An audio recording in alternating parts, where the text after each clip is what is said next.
You are now listening to the Chicago Clubhouse Podcast. My name is DJ Vince Adams. I absolutely appreciate what the Chicago Clubhouse crew is doing for the city of Chicago. Hey, young world, what's good? It's your boy Bernard Berrian, a.k.a. Beat Twice. What up? This is Rashied Davis, former Chicago Bear wide receiver. Hey, my name is Lemuel Stinson, a.k.a. Lemonhead, formerly of the Chicago Bears. What's up? My name is C.J. Watson, former Bulls guard and bench bomb creator. This is two-time six-man all-star baller Ricky Deuces Pierce. What's up, people? This is Chicago radio legend Rick Party, the voice you hear everywhere. My name is Pee-wee from the movie House Party. This is Megan Martinez from the Good and Funny Podcast. Hey, this is Bubba Ball from the Shits Podcast. Hey, this is Nika from One Shot Wellness, Reverend from the ATL, dropping some drips on that Chi-Town Clubhouse Podcast. This is Sherry, and you're rocking with the Chicago Clubhouse Podcast. You are now rocking with the Chicago Clubhouse Podcast. You're now rocking with Chicago Clubhouse Podcast. And you're rocking with the Chicago Clubhouse Podcast. And you're rocking with the Chicago Clubhouse Podcast. Where they think they know everything. Where they think they know everything. Where they think they know everything. Where they think they know everything. Where they think they know everything. But they don't know shit. But they don't know shit. But they don't know shit. But they really don't know shit. But they really don't know shit. But they really don't know shit. But honestly, they don't know shit. And I smell something. I smell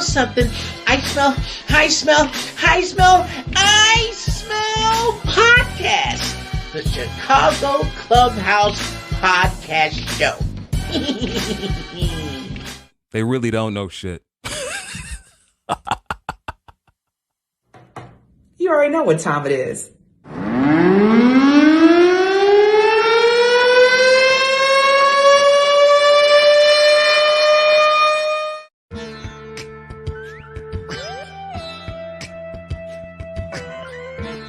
You see this Eddie Jackson jersey right here? Take this. This dude literally just took my soul. So I didn't like playing with Brett Favre at all. You could have waited until the draft if you wanted to look at another quarterback. You didn't have to sign Andy Dalton, who is really nothing but a backup. Evander Holyfield is 58 years old. What you want to fight a 58-year-old man? But man, he wants to keep fighting. Because he want to fight him.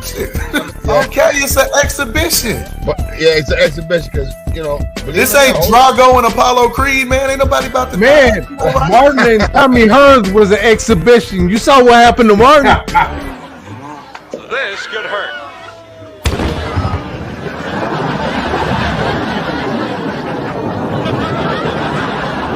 Thanks, Hayden. Nothing but the best. Okay. All right. That Brett tough for real, man. Yeah, man. He like tougher than some grown folks I know, man. That as a coach, your job is to give your players the best opportunity to have success. Michael Jordan, when he came back at LeBron James' age, he was a straight up nothing. That is blasphemy on his computer right now. I'm gonna tell you something. Without Dennis Rodman, I couldn't see them winning like they did those second three championships. I can't see it. I agree. And now I'm the voice of SportsCenter on ESPN. Now on SportsCenter tonight, LeBron James and whatever. Do you guys really coach how exactly to tackle correctly? Because I see it all over the league now. People cannot tackle like they did whenever you guys played. But do you guys practice tackling at all?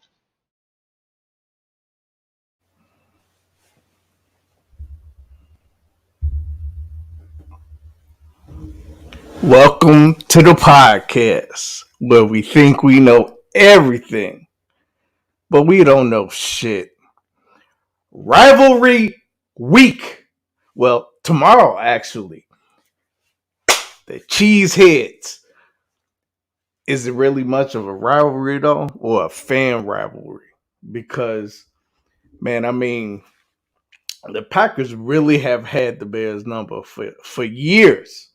I mean, there was a period where we were winning a few games, and I know the guys that we have coming up, they can tell you. The guys that we have coming up on the podcast, a couple of them could tell you. One of them, you might have had one win, against the Packers, but for the most part, they've been kicking our asses since before. Y'all remember the Magic Man, Don Mikowski? Yeah, he was the quarterback when I was like a teenager, but they've been kicking our ass since then. It's fall, y'all. It's cold as hell outside. Y'all wanted this cold weather. Here it is. You know, some of y'all will complain, it's too hot, it's too hot. Well, shit, it's here now. It's cold. All right. So anyway, that's enough of my rant. Let me bring in my all-star team.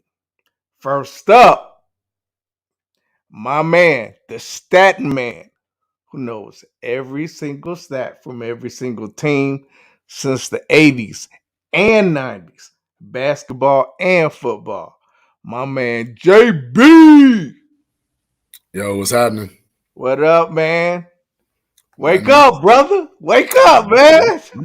I'm good and woke, bro. You good? Whoa, huh? You was up four this morning, huh? Hey. With your cup of coffee. No, I don't drink coffee, but you don't drink coffee, huh? Your cup of tea. I'm sorry. You had a cup of tea? Cup of tea? Little something, aka the steel trap, you know. True. I feel you. Okay. Next up, my man, the X Factor, AB. Hey, everybody. What's going on, you guys, man? AB, what's happening, man? Man, Terrence, you are not lying. I finally broke down. I turned on my furnace this morning. I was crying the whole time. I didn't want to do it, man. I woke up, it was like 61 in my house. Man, like, it was cold, motherfucker. I got these little dogs up here. I got to take care of them, man. Don't you hate when it's cold? It's cold, but then when you wake up, you got to put your feet on the floor, and it just be cold as hell. I hate that. Floors now, so yeah, I know exactly what you mean. I hate that feeling. I love wearing socks as much as possible, man, just so I don't have to deal with that shit. I'm all snugged up, ready to go, though. Let's get into it. So, this episode, we're gonna have, of course, three of my favorite dudes ever to play for the Bears. And also, we're going to have a little visit from a Packers fan. I don't know when, but at some point, we're going to have a little visit from a Packers fan. But let's go ahead and bring up. Didn't come into this den. Huh? I said they're either bold or stupid to come in this Bears den. You froze up, so I didn't know what I was like, huh? It might be a little bit of both, JB. It might be a little bit of both. Well, let's bring in our guys, man. One of them had to bounce out real quick because he's in the car. Oh, okay. We know how car pods work. Right. Unfortunately, on this network, we know all about it. But... Yeah. Oh, he's back. All right, let's bring them in. Ex-Bears Warrick, Holdman, and Rashied Davis. Yo, what's going down? Yo, what's happening? What's happening? Good to see y'all, man. Good to see y'all as well, man. Good to see y'all as well. Yeah, good to be here. Sorry, I'm a little distracted. A&M got the ball on the 2-yard line. Yeah, and congrats to you guys from last week, man. Yeah, I'm multitasking right now, but I'm gonna stay on task. Most definitely. So Packers rivalry. Warrick, is it? You were asking earlier. Is it really a rivalry? The definition of rivalry to me is when both teams are competitive, and it don't have to be equal wins, but it's got to be kind of a back and forth situation. And I mean, I have to admit, I'm a Bears, true and true, love the Bears. First team drafted to, always gonna support the Bears, but at this point, the Packers didn't have our number, so it's time for us to make that change and kind of turn it around. If we want to be realistic, if we want to be truthful. True. What you think, Rashied? I agree with that, man. When I was there, we had our times before they let that man take over the helm. But since that man has taken over the helm, it has not really been much of a fight. So, yeah, I agree with Warrick in that situation. Yeah, well, there you have it, ladies and gentlemen. It really ain't no rivalry no more. But for the fans, it is. You know, every time I'm in the tunnel at Soldier Field, it's always fuck the Packers, fuck the Packers, fuck the Packers every time. As it should be. As it should be. As it should be. I'll say that these type of games, they add a little bit to, especially as a player. Like we playing as players, every game is a rivalry to us because we playing for a higher.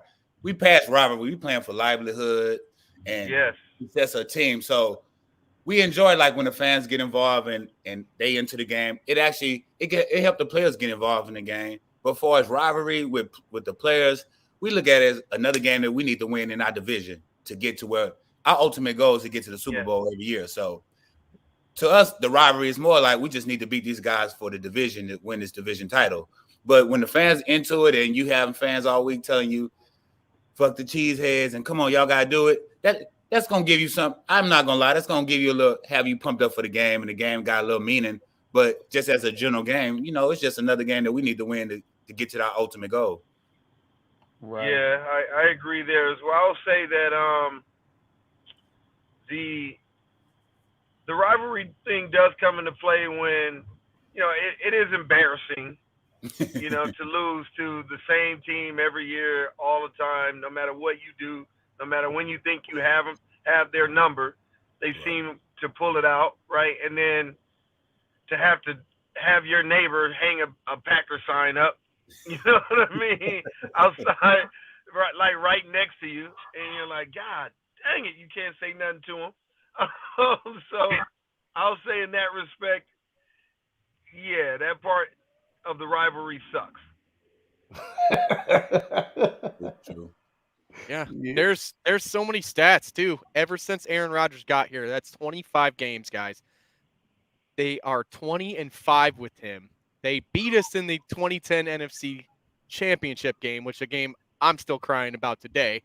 He's thrown for 55. I was in that game. If you crying about it, what you think I'm doing? I can imagine. It probably keeps you up at night, Rashied. I mean, he is 55 touchdowns and 10 interceptions against us in the career. We had more division championships before he came along. We had more overall wins before he came along. The guy is killing us. He's been killing us for years. I can't wait till he leaves town. I pray every night that this is his last Packer home game here. For the love of God, go to Denver, anywhere. I never felt so excited in the off season since I retired, since all of that drama came out. Yeah, my God. You and me both, man. You and me both. Oh. I was like, please mess this up, Packers management. Please F this up. That's what I was hoping. And when I played, I dealt with the other guy, Brent Favre. So it wasn't no easier. I had to deal with Brent Favre. Well, in all honesty, by the time that I got there, we thought about Brett Favre the way that everybody else thought about Jay Cutler, which was he gonna throw you the ball, just catch it.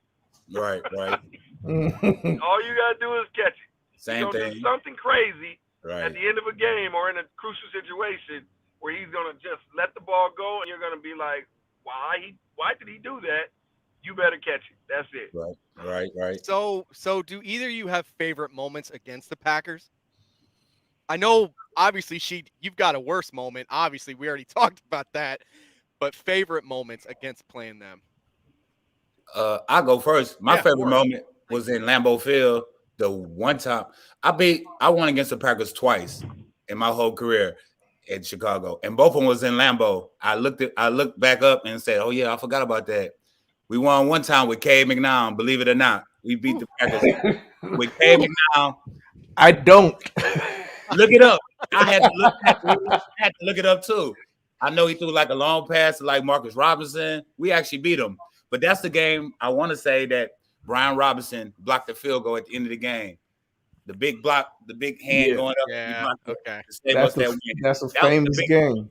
Yeah, that was the biggest one to me. But the rest of them was like he said, we'll have a number. Our defense will be playing great. we'll go in the game with like one of the top defenses, and the Packers will just do what Packers do to us. Brett Favre just pick you apart. Yeah. They've always had some dog ass receivers too. Yeah, that's why I dealt with like Antonio Freeman. They had like Bubba Franks. You know, they had Amon Green was running back. Like I dealt with some nice. They had some squads back then. Yeah, they had some dogs, man. Yeah. Sterling Sharp. Sterling Sharp, I think, was before both of y'all. Wasn't Yeah, I miss Sterling Sharp. Thank God we missed him. No lie. That's no lie. Yeah, Donald Driver.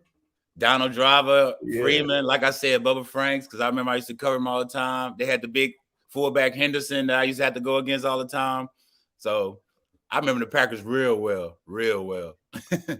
Hey, so were there any specific players on the Packers that you had some moments with? Can he hear You're us? on mute, buddy. Hold on. Hang on. You're It's on off. mute. My bad. There you go. I would say my most memorable experience with the Packers was my first year on offense with the Packers. And in Lambeau, and we beat them. Bernard, I think, went off in that game. I always loved going against Seawood. Fun fact, and I think this is right, my first career NFL catch came against Seawood in the slot. He was covering me in the slot, and I ran like he was impressed. Got inside, ran like a short in route, and Rex threw it slightly behind me, but I was able to catch it. He was right there, obviously, because Seawood could play.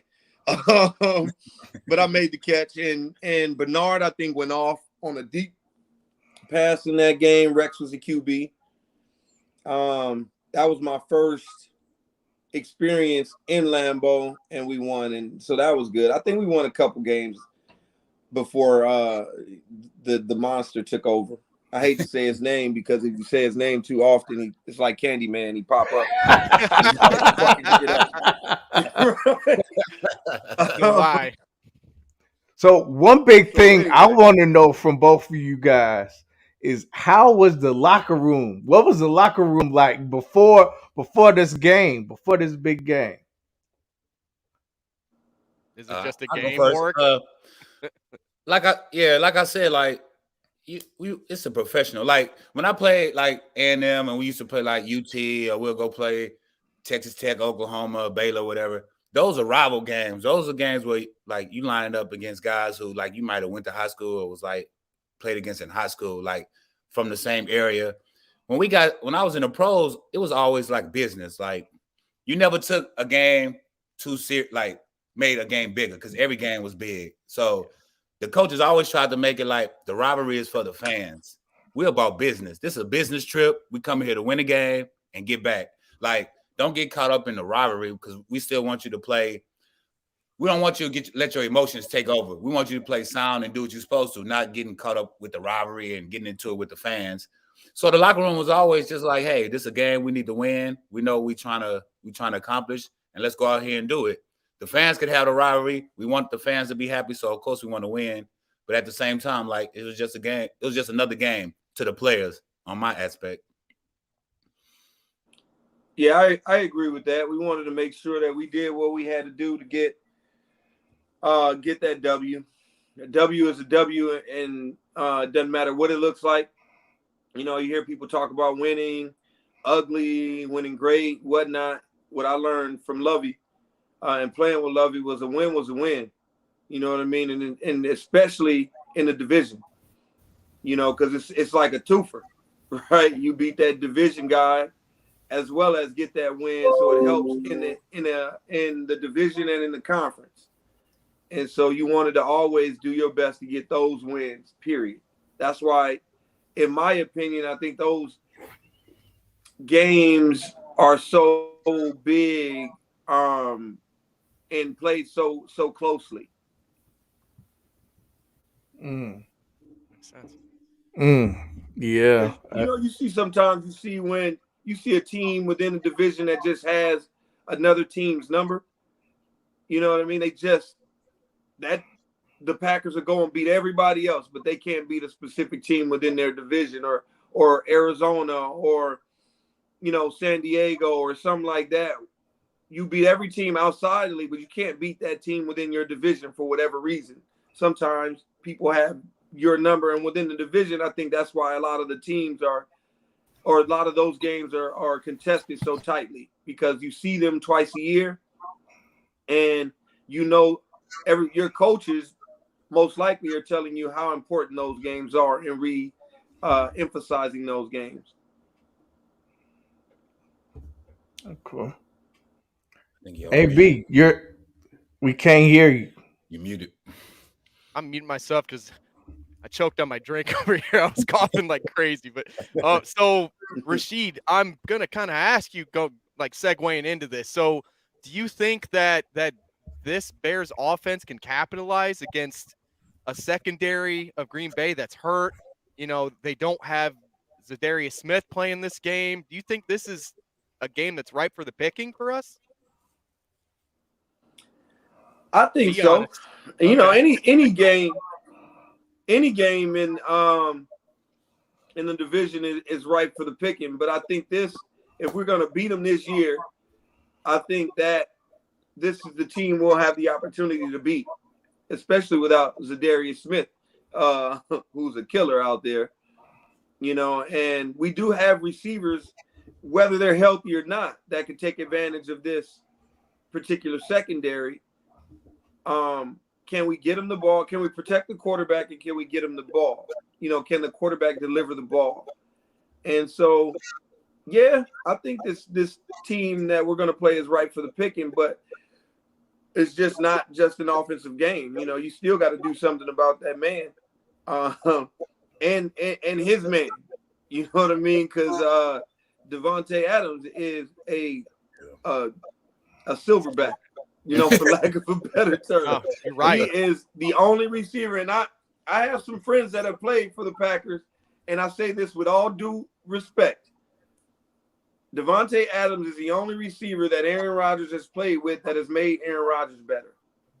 I 100% agree with that. He makes Aaron Rodgers better. And that's saying a lot. Not saying that the other guys that played with him weren't good, didn't make great catches for him and whatnot. But Devontae is open all the time. Even when you cover him, he's open. Plus, he can take the top off. He can run short intermediate routes. He can run very short routes. He catches everything. His hands are great. He's a straight up dog. You know what I mean? He'll block you in the blocking game. They move him. He's smart enough to move from side to side. He plays in the slot. He plays out wide. They can do all the things that they usually do with a small receiver, like a Julian Edelman or Wes Welker or whatnot, but they do them with Devontae Adams. And so, and they don't have to. That's another thing. Like Devontae, you can line up at the X receiver and put him one-on-one on the backside with anybody. He gonna win that matchup. Not to mention, you could put him on the front side at the Z. He's smart enough to understand that too. He can make that transition as well. He understands the hots, the sights, the responsibilities, and all of that. He knows spacing. He knows how to find holes in the zone. He knows how to read coverages. He knows when he's being doubled, when he's being singled. He knows what's happening. And so Devontae, it's a game. And then they got Aaron Jones in the backfield. Forget about that cat. But that cat had like 5 touchdowns in one game a few weeks ago. Yeah. But so I'm going to piggyback on what you said a little bit, Warrick. I saw on a crazy thing today. I watched Good Morning Football, and they actually had a question for the panel that they asked if they thought that Justin Fields would have more passing yards than Devontae Adams receiving yards, because he's only averaging like 128 yards right now passing. That's a ridiculous thing to even ask, but that's the national conception of this rivalry, is that they just own us. And another one, our offensive line around the league, everybody thinks that we're trash. I mean, and they're not wrong against the pass. That's just the facts, man. And another one they had, yeah, but did you have to say it? That's facts, though. Like, I gotta be honest about it, And saying that, it kind of hurt my ego inside a little bit to see the analyst actually pick Devontae Adams. Like, they have no faith in our line. They have no faith in anything but Justin Fields, eventually developing. Not right now, but eventually developing. And that's a sad state for this right now, guys. I don't know what to say about that. But, Warrick, I'm going to ask you this. You didn't play DB, but you did play defense. So what do you do against Devontae Adams whenever he's moving all over? Because obviously you want to put Jalen Johnson on him as much as possible, but is it an option with a guy like Vildor on the other end? Can Vildor move around from left to right, or are they just both set left to right? Because you can put him in the slot, just like Sheed said. You can move him all over the place. Yeah, like he said, like Devontae Adams is a different type of receiver. Like, he's an elite receiver. So the best thing I can see the Bears doing on defense is probably running like a bracket type of defense on him, trying to contain him. Like, Johnson been playing great, but that's a tall order for a young kid to try to shut down Devontae Adams by itself. Like, now the one thing I will say is the Bears pass rush has been playing good. So that's going to be the key. Is if the Bears pass rush could disrupt Aaron Rodgers enough to mess up their timing and mess up, like, because those deep routes and those routes where you watch Devontae Adams do that footwork, because that's the one thing I was going to say about him. He has some of the best footwork as a receiver, or a route, getting out of breaks. That's the one thing I love about him is if you watch his footwork, he beats a lot of cornerbacks just by his footwork and how he get out of breaks. So it's bar none. Right. If they can mess up the timing with Aaron Rodgers and Devontae Adams, then I think that'll slow down the passing game. Yeah. 1-on-1, I just say, like, when we used to play guys like that, it was kind of like, we know those guys going to get their yards. They're going to feed him the ball. He going to get so many looks, and they're going to throw the ball at him so many times. You just don't want him to beat you. We don't want Devontae Adams to hit you with the big plays, the big splash plays, the big 60-yard, 50-yard plays. If he beating them by catching 5-10 yards and we moving the ball, we have a chance. But we just don't want him to beat us over top. Yeah. Big plays, big splash plays that you don't have a chance to stop. So, and that's been a problem this season. Eddie Jackson hasn't really been communicating with whoever else is at safety about what they need to do on every specific play. Right. You've seen it even last week. The Raiders had a lot of drops way downfield that really could have hurt us, against Cleveland. Eddie Jackson was actually tackling his guy. He tackled the shit out of Kendall. That's the kind of stuff that worries me going up against a guy like Devontae Adams, man. I just can't get over that fact. I'm worried about that. And I know every time, I don't mean to cut nobody off, but I know every time I'm on the podcast, I always say, like, we always say the Bears won, and I always be like, it's a win, but let's bring it down a notch. This is the first game this season that I'm going to say that this is going to be a real measuring stick of the Bears as far as where they really stand. Like, Raiders, they beat the Raiders, but then you saw the turmoil that came out after the game. So people always gonna say, man, the Raiders was going through some stuff. This is the first game where I'm finna say where the defense is gonna have to show up. Like the defensive backfield, the secondary is gonna have to play. The rush, Khalil Mack is gonna have to earn his money this week. On offense, this is the first time that Justin Fields is gonna have to actually show like he could lead a team. Because now the running game is kind of cut, which I love the running game, but now you don't have Montgomery, you don't have Williams. now you're gonna really have to rely on Justin Fields to kind of win this game for you on offense, to me personally. Khalil Herbert is a beast though, ain't he? Yeah, he's a nice running back, but I mean, see, like as a fan and as a player, it's always two different ways of thinking. As a fan, yes, he a great player and he gonna do his thing. But as a player, I'm like, if you ain't showed it in the league, we don't believe you could do it. The NFL is a show me league. You have to actually prove it and show it on the field. Like potential and what you possibly could do sounds good on paper and in the draft and when you at the combine. But when you in the NFL, we look at everybody with the same amount of respect. So if he come out this game and actually prove that he can run the ball and do it, yeah, I give him his flowers. But until then, I'm looking at it like he's still proving himself. So I can't really just give him all like say he a beast until he show me a beast. Because as a player, like I say, you gotta hit me in my mouth before I believe you can hit me in my mouth.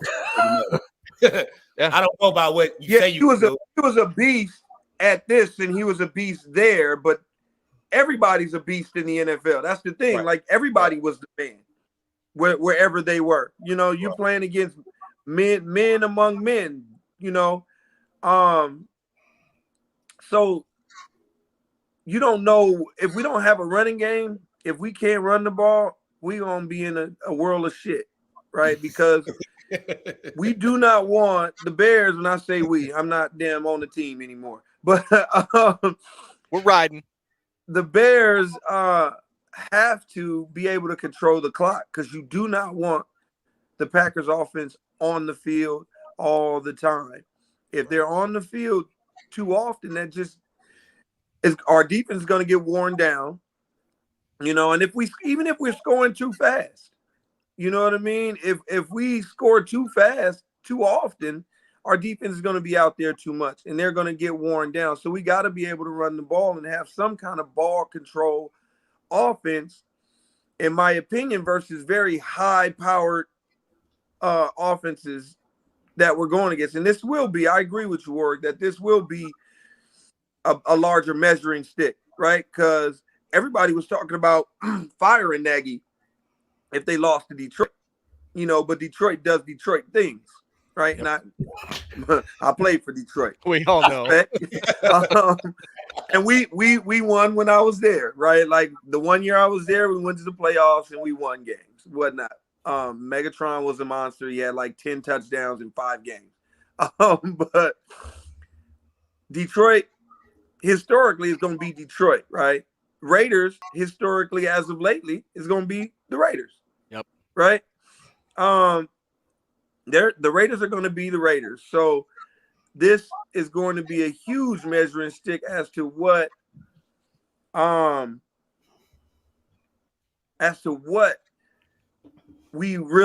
Bears really are right now, who they really are.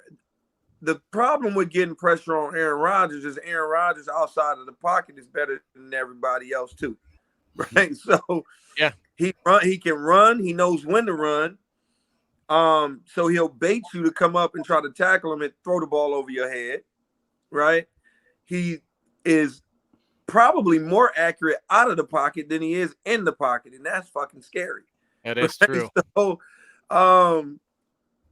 he's an animal. So if we do get pressure, if the Bears are able to get pressure, will they be able to keep him in the pocket and envelop him, right?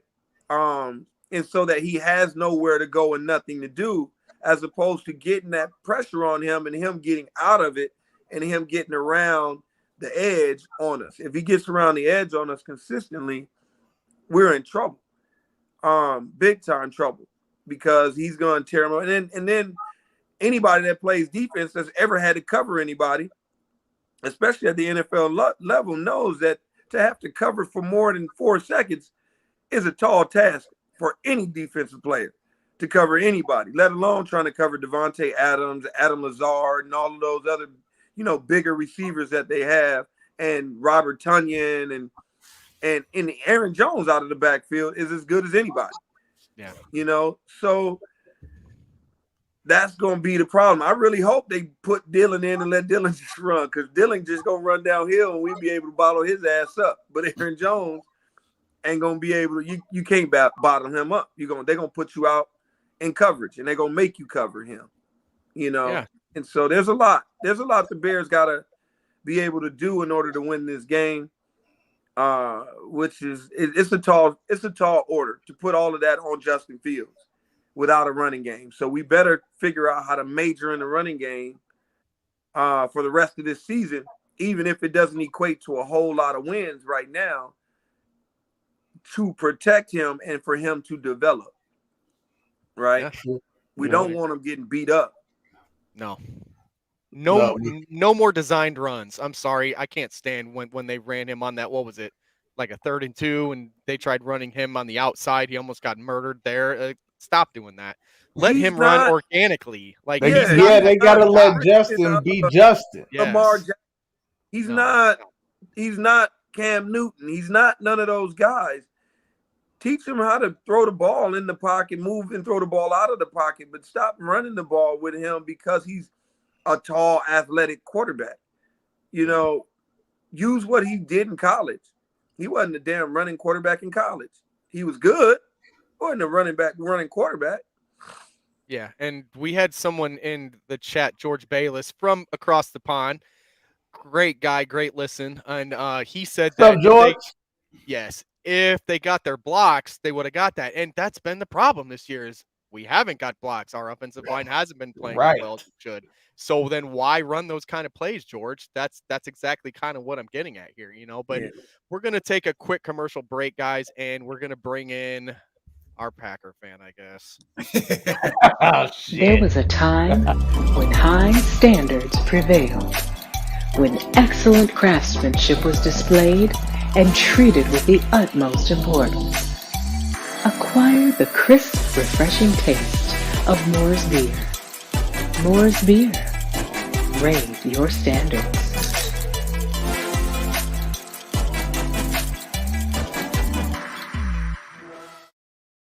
That was Moore's Beer, guys. If you haven't yet, I need one right now. I need one. You're supposed to go to Damon's and get it. That's what Yeah, Damon man. told me yesterday. I fell asleep, man. I always didn't do. Free beer? I'm not falling asleep for that, man. But anyway, I'll get it today, though. I'll get it today. Okay. So let's bring in our Packers fan, man. Look at that. Rashied didn't even want to talk to her. He just left. He's like, I'm out. She was like, shit, fuck that. Yeah. Nope. Yeah. Bring her in. Bring her in. What? Oh, see? Oh, come on, man. I mean, that's how you coming in now? What? Hey, last time I had intro music, so like you should be happy. Oh yeah, you ain't getting no intro music. Getting that with me. You ain't getting no intro music. More well behaved today. All right. That's the intro music right there. Damn, you just bust up in this motherfucker with the Packers gear and all that, huh? Her name is Packers fan. Like, it's probably because she's embarrassed to say what her name is live. I mean, I would. But that's just me. Hey, you know, I thought that was a more fitting name for this. If you say your name, you're gonna get death threats. You know what? Listen. I ain't scared of no Bears fan. Okay, I'm not, guys. You know, we not scared. Bring it on. Let's do this. What's up, guys? What do you want to talk about? I enjoyed the discussion. So far. You enjoyed it so far, huh? So your defense, the Green Bay defense, is a little bit depleted right now. And AB was saying it's kind of ripe. So it's kind of like the Bears game to lose, isn't it? She's gonna say no. I mean, do we really gotta ask her that? I wanted to context set this discussion. Let's just establish up front that the Packers are going to win, right? So like we can just take that off the table, and it's just more about the how. So now to address what you're talking about, T. Nick, defense, sure, a depleted defense. It's not necessarily your game to lose. I think with a depleted defense, you just get the opportunity to potentially exploit. So how many points can you put on the board with a depleted defense? That will be the telltale sign of your success or your offensive story. But I don't think this is a matter of like, you know, winning or losing. Let's just take that off the table. And it's just more about, can you effectively exploit the defense? Damn. Wow, I like that. Okay. You're pretty much saying the Bears ain't really got a chance, but at least they can try to exploit the defense.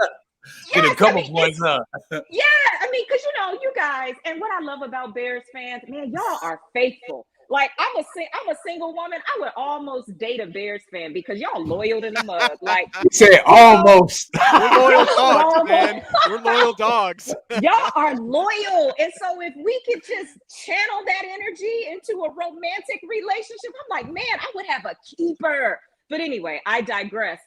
This is a long range game for you guys as Bears fans, right? Like, Okay, Packers fan, I got to stop you for a minute. Can we bring in our guy? Can we bring our guy in here so he has something to say? I'm sure. Oh, wait a minute. The dude that left when I came in on now he wants to come back and talk.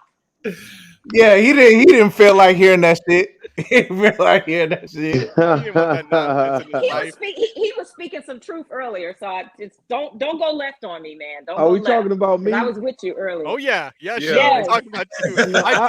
I heard everything she said. I heard everything. She was talking some big shit, but like in a professional way. Right. And it's hard to argue that she's not on point either. So that's another problem. It's time. It's time to She get actually it. knows what the hell she's talking about. So that kind of sucks. I know, right? Oh gosh. Are you going to the game? You're not going to the game, man. Okay, so now I'm about to let y'all all in my business. So I was talking to this guy who was a Bears fan, and he was like, I think our first date should be at the game. I'm like, bet, let's do it. Let's go. But So you want to break Oh, that would have been a disaster. You guys He probably would have real left. fast, man. That was a breakup before the date. Won't even make it to halftime. Right. As soon as you start talking that shit, he was gonna leave your ass sitting right there. Guess what? After that. You guys would like this. He ain't called me since. You think I should call him today? You think I should call him today and be like, "What's up, boo?" Nah. Yeah, you should. You should. I don't think you should. Tomorrow. I don't think you should. I'm not going to a big game with a potential date, like a first date, and going to a big game and she cheering for the other side. Yeah, that's not gonna work. No. Absolutely not. That's a little too much. We have to be in a good place.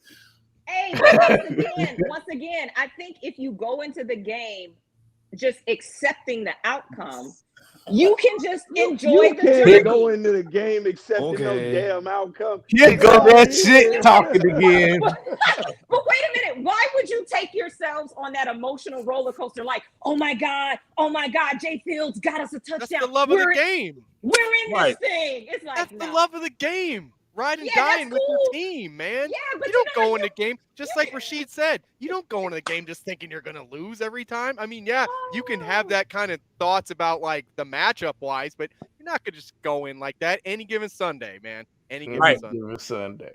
Perfect example. Alive. Perfect example is my school last week. We played Alabama. I probably was the only one going in saying, "Man, we probably have a chance." But in the back of my mind, I was like, "Man, we playing Alabama." But we won, so now I'm gonna be hyped that we beat Alabama.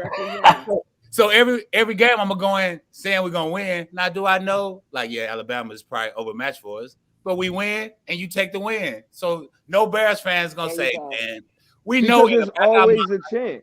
Right, we know in the back of our mind that it's a hard matchup. Right. We know the history of the matchup, but we always gonna go in there like we have a chance because, like they say, any given Sunday you can win the game. They're right, man. You always have a chance, right? Like, especially having played big time football. I don't know if I went to San Jose State, so we can't say big time college football, but I played Division I college football. But when we went into games, you know, our mindset was like, this is Nebraska. This is USC. As a matter of fact, they recruited me on that. Like, hey, you say you want to play against these colleges who don't, you know, they don't necessarily want you, but we do. Well, this is who we're playing. And so for me, being the dog that I am, like, I'm trying to eat off they plate. I'm going to snatch food off they plate. So I'm going to make my name off that cat, right? That cat got a name. What's his name? Okay. So when they say his name after this game, they're going to have to say his name. They're going to have to say my name did something on his name. Yep. You know what I mean? And so that's how you go into these games with Some of these guys are young and they maybe they're on their first contracts or whatnot, or they're trying to get a contract, especially on the O line, right? Like I want to go against Zadarius Smith. I want to go against them cats. Like I want to play them cats because now I'm trying to show that I can play this game.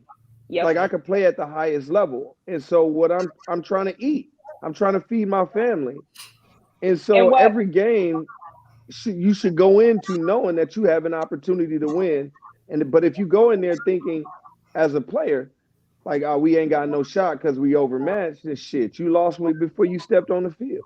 Yep, absolutely. I agree. So my point and my response would be, again, for the Bears, teams like the Bears, heck, even for the Packers, but mostly for the Bears, the mindset is not like, oh man, we're about to lose. It's, man, we have to play our game. We got to figure out who we are. We have to establish our identity and go out and do that. And sometimes, because like, put it like this, what if you guys won, but you didn't execute, like you don't have the corresponding behavior of a winning team. You didn't really win. The Packers just lost, right?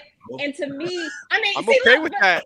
Hey, but that's playing the short game. And I was talking to T Nick about this, that y'all might hang up on me, but it's like I think y'all celebrate a Packer victory more than you celebrate like what you were just saying, like play your game. And right now we just still trying to figure out, well, what is the Bears game? Everybody knows kind of the identity of the Packers.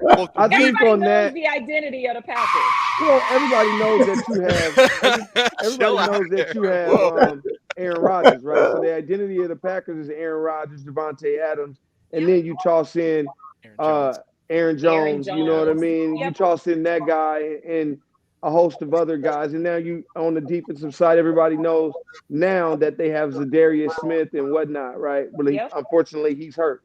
Unfortunately for y'all, fortunately for us, he's hurt. So their defensive identity isn't there, right, Sheed? Because they don't have. Well, that shouldn't be their identity.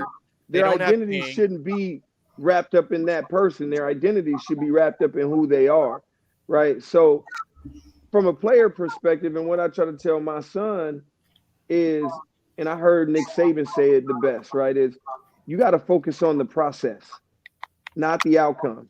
That's right? my point. That y'all focused on winning. Not necessarily. We're focused on you talking shit. They're a win is a win. First of all, a win is a win. It don't matter whether or not it's a good win or an ugly win. A win is a win. A win is a win. But what is going to bring sustainability in your wins? Building off of that win. Building off of those wins. The process. The luck will run out. The luck will run out. So yes. So wait a minute. But remember this. There's a prevailing thought here. Last year? Let me say this one thing right here before that. There's a prevailing thought in pro sports, and correct me if I'm wrong. If you heard the same thing, Warrick, was in pro football. Good teams find a way to win. Bad teams find a way to lose. Period.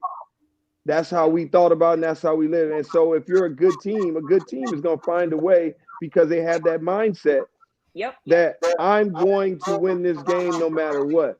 Yes. You know, so to put that in perspective, when in 2006, when we played Arizona, and Arizona was whooping our ass, everybody remembers the Denny Green game. The Bears are who we thought they were, and we let them off the hook. Yep. Our prevailing mindset was we're going to win this game, period. We didn't know how we were going to win the game, and there's clips of Olin, you know, Crute saying, hey, we're going to win this game. Just go out here, win your battles, smack them in the mouth, one play at a time. That's who we were. That's who we believed we were. So we ended up winning that game, finding a way to win that game. Now, we had some extraordinary performances by some of our superstars, like Brian Urlacher and Mike Brown and Lance Briggs. I think Lance Briggs and Brian may have had like 40 tackles, you know, together combined. They were all over the place. Not to mention fumbles and all of that other stuff. So to your point, we don't know who the Bears are, right? But they should be focused, in my opinion, on the process and on saying, look, we're going to figure out a way to win no matter what. game, no matter what we're winning, no matter what. Whether that starts as victories this year or it becomes victories over time throughout Justin Fields' career, they got to learn to play every play like it's their last play every play, and win every battle within the game, as opposed to trying to look at the end game and what the end score may or may not be. Let's win every battle. Play in and play out. I like it. So how y'all gonna win this weekend? I ain't playing, so you can't put me in there. I'm old. I'm 42. It's easy. It's pressuring the quarterback.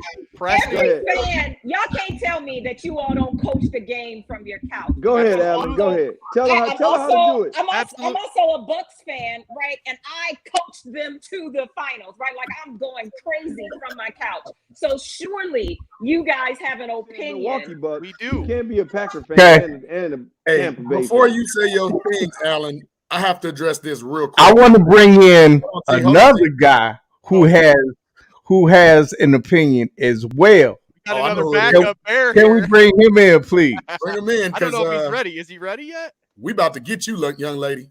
All right, B. Let her have it, B. B Twizzle. B Twizzle in the house. What's up, fellas? What's up, man? What's happening, Bernard? I'm doing good. Getting my son ready. I'm cooking breakfast right now. Sorry to be a little late. You look like you just woke up. Yeah, you know how it is. Early Saturday morning breakfast. You know, I gotta get to it. Right. We got a crazy Packer fan in here. We got this Packer fan in here talking big shit. We need you to spend some knowledge on her, please. Please. Yeah, how old are you? How must old not do be I paying look? attention to the games. I know you. We probably feeling. She feeling right on the A-Rod and Devontae train right now. Oh yeah. Hey, look. I don't even gotta ride on that train. I mean, pick your poison. Randall Cobb. Pick your poison. Randall Cobb like 6 years ago, maybe. Maybe about 2 years ago. Okay. Like that's like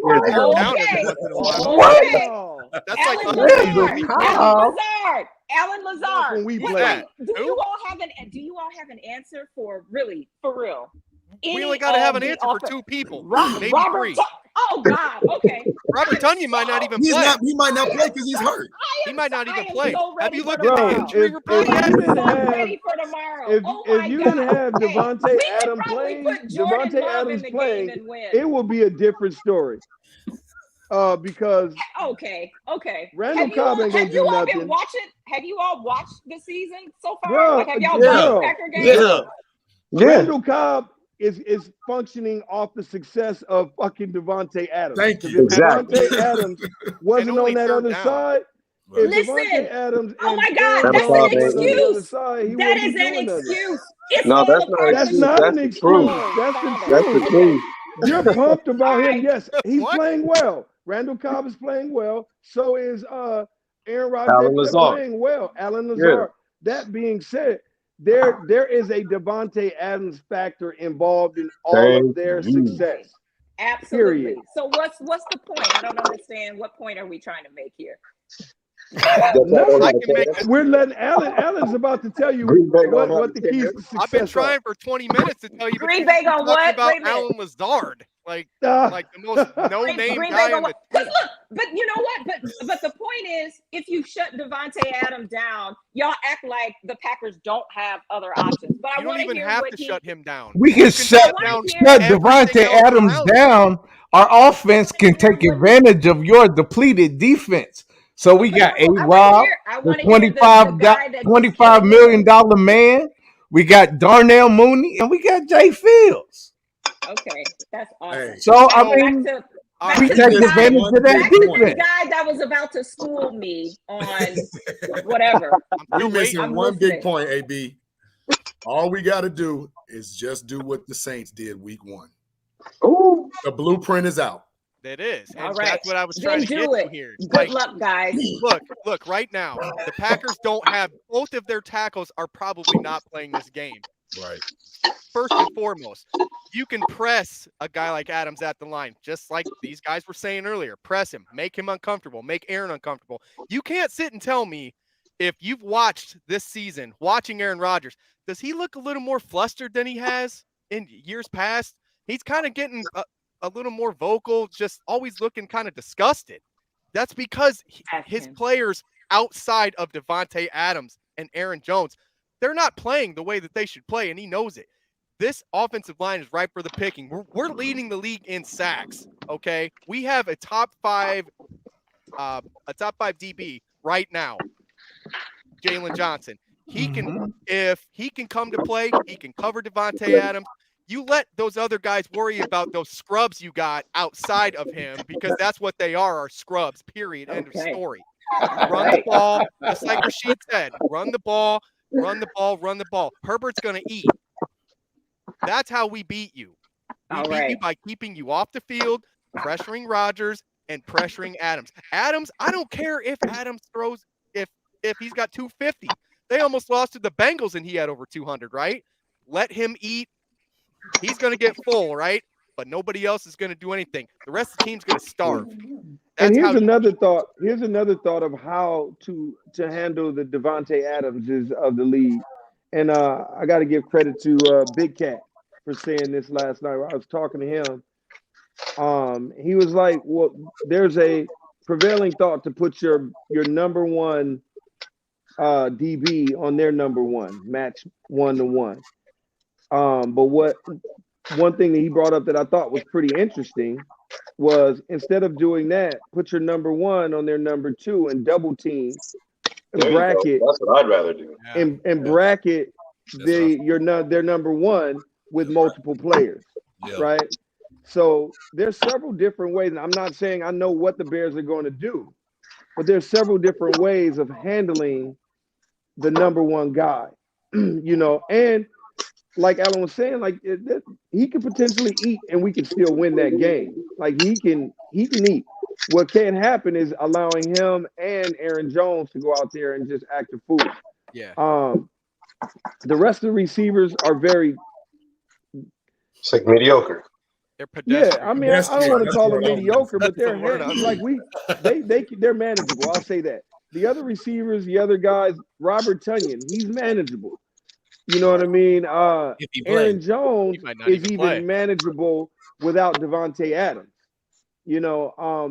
But they have who they have, so we got to figure out what the best way is to handle stopping their running game, which I think we'll be able to do a good job with. Our D line and our linebackers are ballers. They straight up, they're dogs. Thank God. The defensive line is playing. They're playing crazy right now. As long as Akeem Hicks stays healthy, he might play. And we know this, right? We know this from years past. When he's healthy, the Bears are a different team. Yes. When he's in that middle, it's hard to handle Mac. And but when he was he's limited not in the yesterday, game, so he might play. So he was limited in practice. So there's bring him back some of that in. is probably management, right? Back? Some of that is probably low management and whatnot. So as long as Akeem Hicks is in the middle of the field doing his thing, we have the potential to be able to stop whatever they do in the run game, and we probably will do that. The difficulty will be, what do we do in the secondary to handle Aaron Rodgers, Devontae Adams, and force other people to eat? I'm going to try to not let him get in the middle of the field, Sheed. I'm going to try to keep him sideline, have hopefully Jalen Johnson mirror him, and have a safety creep up for help. Just keep him on the sidelines, maybe, not letting him get to the middle of the field and attack the middle. Because if he does that, we could be in serious trouble. Like, I would try to isolate him as much as possible on the outside and just have a safety creep over just to help. Have the other safety play the run, just have like a cover 3 kind of hybrid defense, maybe. What do you think about that? Warrick, what do you think about that? Hey guys, I love the strategy. And if he said Warrick. Hey, no, Warrick. I don't know. I heard what do you guys? Warrick. Warrick. What did you say about that? All right. I think you guys are on. Hey, I love her. She's awesome. Let me just. I like her fire, man. I do. Say what you got to say before we hang up on your ass. Love the strategy. And I'm still taking Packers if you want to put the weight of the game on our quote scrubs. I love the strategy. And you know what? You do that, I feel like all you're doing is fueling and preparing this Packers team to actually make a run for the playoffs, tweak the issues that they found where they're stutter stepping, and the season comes to an end. Put the weight of the game on these scrubs so that they can feel the weight of that pressure. Now, later on in the season, what's the blueprint? What's the blueprint to beat the Packers? Because you tried the double teaming of Devontae and Making get the your scrubs number. beat you. Making the All right. I'm gonna cut this short. Bye bye. Hold on. Here's the deal with what she's saying. Oh man. The scrubs thing is not a new issue. No. It's really not a new issue. Aaron Rodgers was frustrated with them last year. He was frustrated with them the year before. This is not a new issue, which is the reason they went and brought Randall Cobb back. And you brought her back. Oh, you didn't close her link, bro. Hey, this is a question I have for the Packers fan. Can you explain to me, Packers fan, out of the game so far, what have the Packers showed you to make you think they're so dominant? Because if you look at the Packers games and who they beat and the scores, they haven't really been that dominant this year. No. Like the Packers are they're not looking like world beaters. They have a plus, 100%, I believe, a plus 18-point differential right now. They've been bum killing. Yeah. Right. When you look at the people they've won against, they barely beat a team that we beat. And like we said, a win is a win. I'm not taking nothing from them. But when you look at the couple of teams they played, they haven't really beat anybody that was significant. I'm with you. So as a Packers fan, I have very high expectations. But going back to my first point, I'm not just happy when we win, because I'm dissecting the how we won, to your point, because I'm like, this foolishness is not sustainable. Like this little ridiculous crap we do at going into halftime, it's like, y'all better fix that. Y'all just letting games get away from you.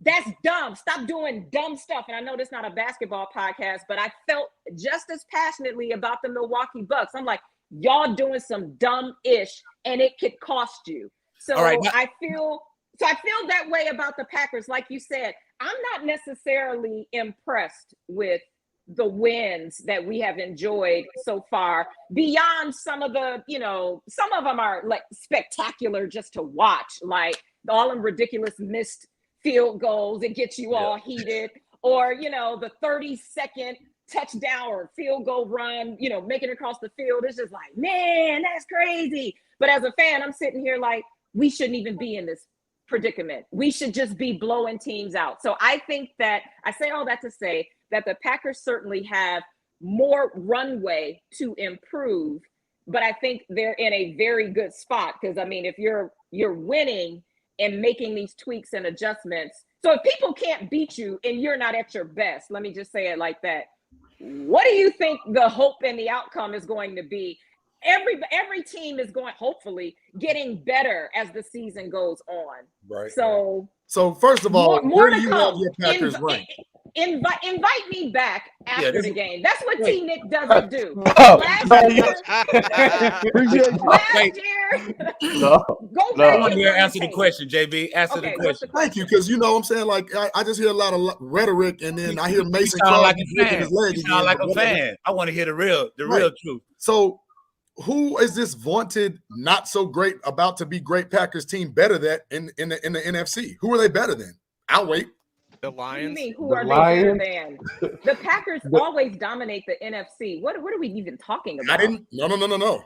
I was very specific in my question. I said, who are they better than now? Are they better than the Rams?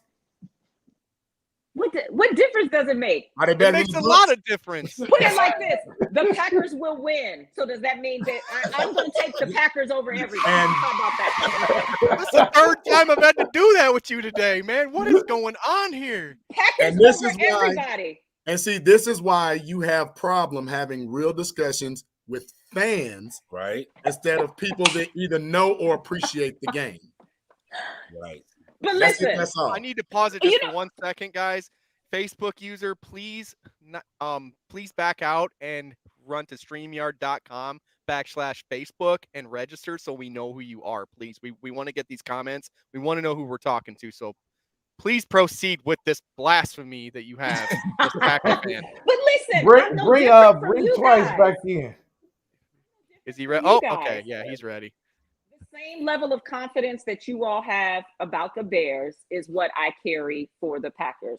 We are the same. But we're not delusional saying that the But I Bears feel are a like- top 10 yeah. team either. I feel like we have Okay. less blindness because we're used to seeing a lot of these deficiencies that you're not used to seeing. Because Is that I fair just assessment? You're not opening your eyes to see. I just articulated the Packers' deficiencies. No, you didn't. Oh my No, you goodness, didn't. I did. No, you didn't. Made up for it. Oh, Actually, You made too up. busy Tigers are talking about to shit come off and the talking rails. about, oh, the Packers are gonna win. You made You up said for we- it. You said you you Bears see fans their don't hear deficiencies. very All right. well. You said you Okay. see their deficiencies, You didn't name but them. you never keep her at the bottom of this articulated pyramid. those deficiencies. You You didn't said hear- Exactly. you You said didn't that hear- you said okay. that you said that when I talked about your middling players, right? Your players outside of the best. You can come over here. When I talked about those guys, you said in their defense that they're going to get better Hey, what up, after man? we, force them. This is my son Eli. Say hi. What up, Hey, what's Eli? up, Eli? You don't even That's care. me He's just twice. coming in mid-conversation. Yeah, he You just want to hear this? walked in. You want to hear this Unbelievable. blasphemy? So you said that once they learn from being forced to make plays, that they're going to be ready and become a more playoff team. But before you disappeared that one time, and I don't know how you disappeared, but you came back. It was I an was Amber saying, Alert that came as you through. were So that was disappearing, important. I said to you, I was saying to you that your deficiencies are not new. Those guys that you say, that's the reason they went out and brought Randall Cobb back. Those deficiencies are not new. They wouldn't have gone and gotten Randall Cobb if they thought that Valdez Scantling and Lazard and all of those dudes were actually guys that could complement their guy in Devontae Adams. Those guys don't complement him well, and Aaron Rodgers is extremely frustrated with them, as you and everybody else is seeing. So you've not necessarily articulated those deficiencies and how you're going to fix them. Your assumption is that by everybody or people exposing those deficiencies, your assumption is that they're going to learn and get better. And we are saying that that is not the case. I'm saying that that's not going to happen because it's already been, these aren't new deficiencies. Okay, so let me say this. Hopefully I can say an intelligent thing that your audience will somewhat appreciate. Are you talking down to our guys? No, because I'm seeing the comments and people, people trying to come for me. So I want to make sure that I can present myself as a fan with intellect. So I think it would be delusional for Matt LaFleur and the staff and even Aaron Rodgers get frustrated with the Lazards of the world if you want. But how do people get better outside of reps? How many years does it take for him to get better too? Because he's been playing for quite a but while. listen, okay, so a long time. But listen, it's not about number of years. If you are not replicating this kind of intensity, weight on your shoulders, big play making, it's on you type of deal. I don't care. You can be a student of the game from the sideline, but until you are in the game and the game is not going to be won unless you do it, that cannot be replicated. And so my critique as a very passionate Packers fan is, dude, okay, we got it. We got it. Aaron Rodgers, Devontae Adams, you guys are amazing to watch. And are you all going to engage other people or not? Aaron Rodgers, if you don't have the strength of confidence in these people, but you also can appreciate that it's not going to happen without reps and exposure, then blow the freaking teams out. Stop playing games. Stop giving Devontae Adams 250 doggone yards, but we still down by 3. If you want excellence from other people, blow the teams out, and then start throwing the ball to Valdez-Scantling and Alan Lazard. You mad at the Packers right now? Yeah, that's kind of not how that works, Yeah, though. she's got the same frustration that Aaron Rodgers has right now. I Damn. The difference between me and Aaron Rodgers is he has the opportunity to put the game away. So if you want to have equal confidence and you want to develop other Devontae Adams, how are you going to do that without exposing these people to Devontae Adams caliber plays? But if you don't want to risk the game by putting the weight of that on your scrubs, then get up by an inescapable margin so that you can engage these other people. How do you do that with different? That's backwards as hell. First of all, no, I got this. Hold on. That's not backwards. Hold on. Let me. That's not backwards. Hold on. Hey, B Twice. I see your face, bro. Hold on. Go ahead, B Twice. I know I was gonna say something, but I'm gonna let you go ahead. Yeah, let B say something. I'm about to dig in your boy. You almost been eating. What's the movie where the Replacements? That's what I feel like your strategy is. Your strategy sounds like the Replacements. Okay, Devontae, Aaron, we need some other people to make something happen. All right, so just throw them in there and say, go, make it happen. Now you try to do it That's not what I said. There ain't no way it's going to happen like that. Your whole point, you said you want mediocre players to just go in there and make it happen. Like Devontae Adams in Devontae Adams type Yeah, plays. you did. That's exactly what you said. No, that's what you heard. That's not what I said. You said get up by inescapable margins. That's not easy. You can't just get up by almost impossible. Yes, this isn't Madden. Because not with just two people. This ain't Madden. This ain't like pro level. So this ain't pro level Madden. This ain't, you know what I mean? This ain't like rookie level. Then you guys, your premise is off.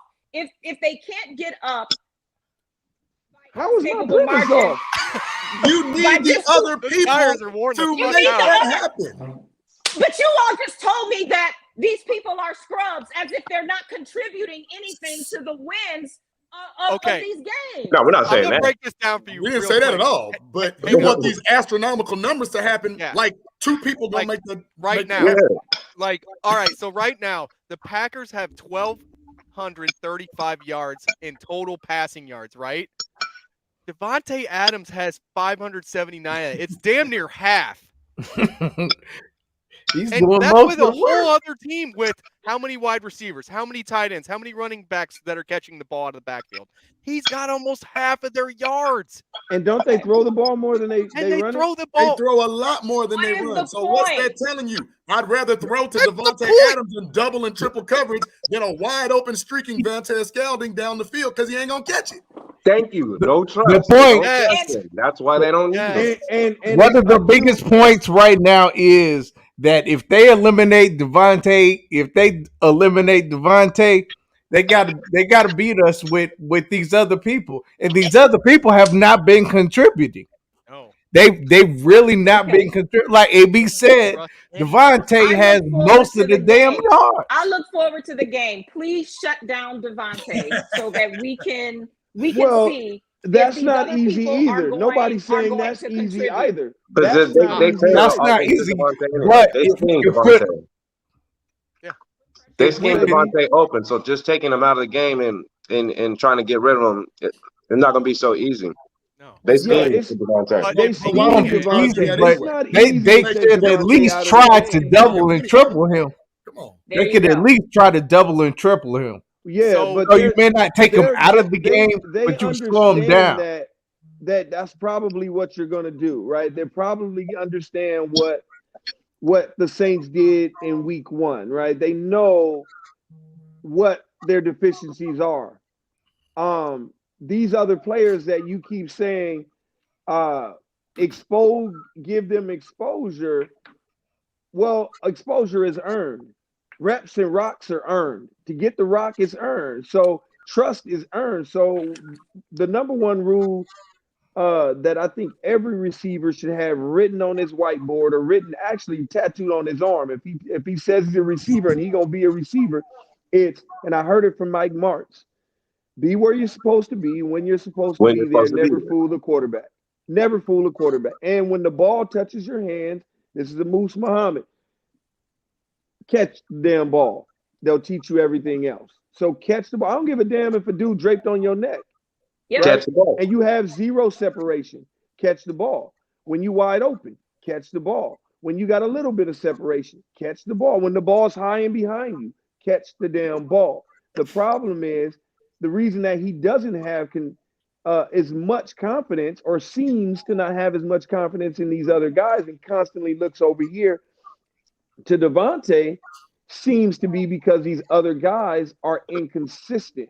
They are not necessarily a coin flip, but they're not big play guys. And then when pressure happens, like being up on somebody, I think the premise of what you're trying to say is wrong too, because being up heavily on somebody to get these other guys reps is not going to get them reps in really pressure situations, because there really is no pressure when you're winning by 40 points. When you're winning by 20 points at the end of a game, you're just out there playing the game. There's not a ton of pressure other than the fact that this is your job and you better damn execute, right?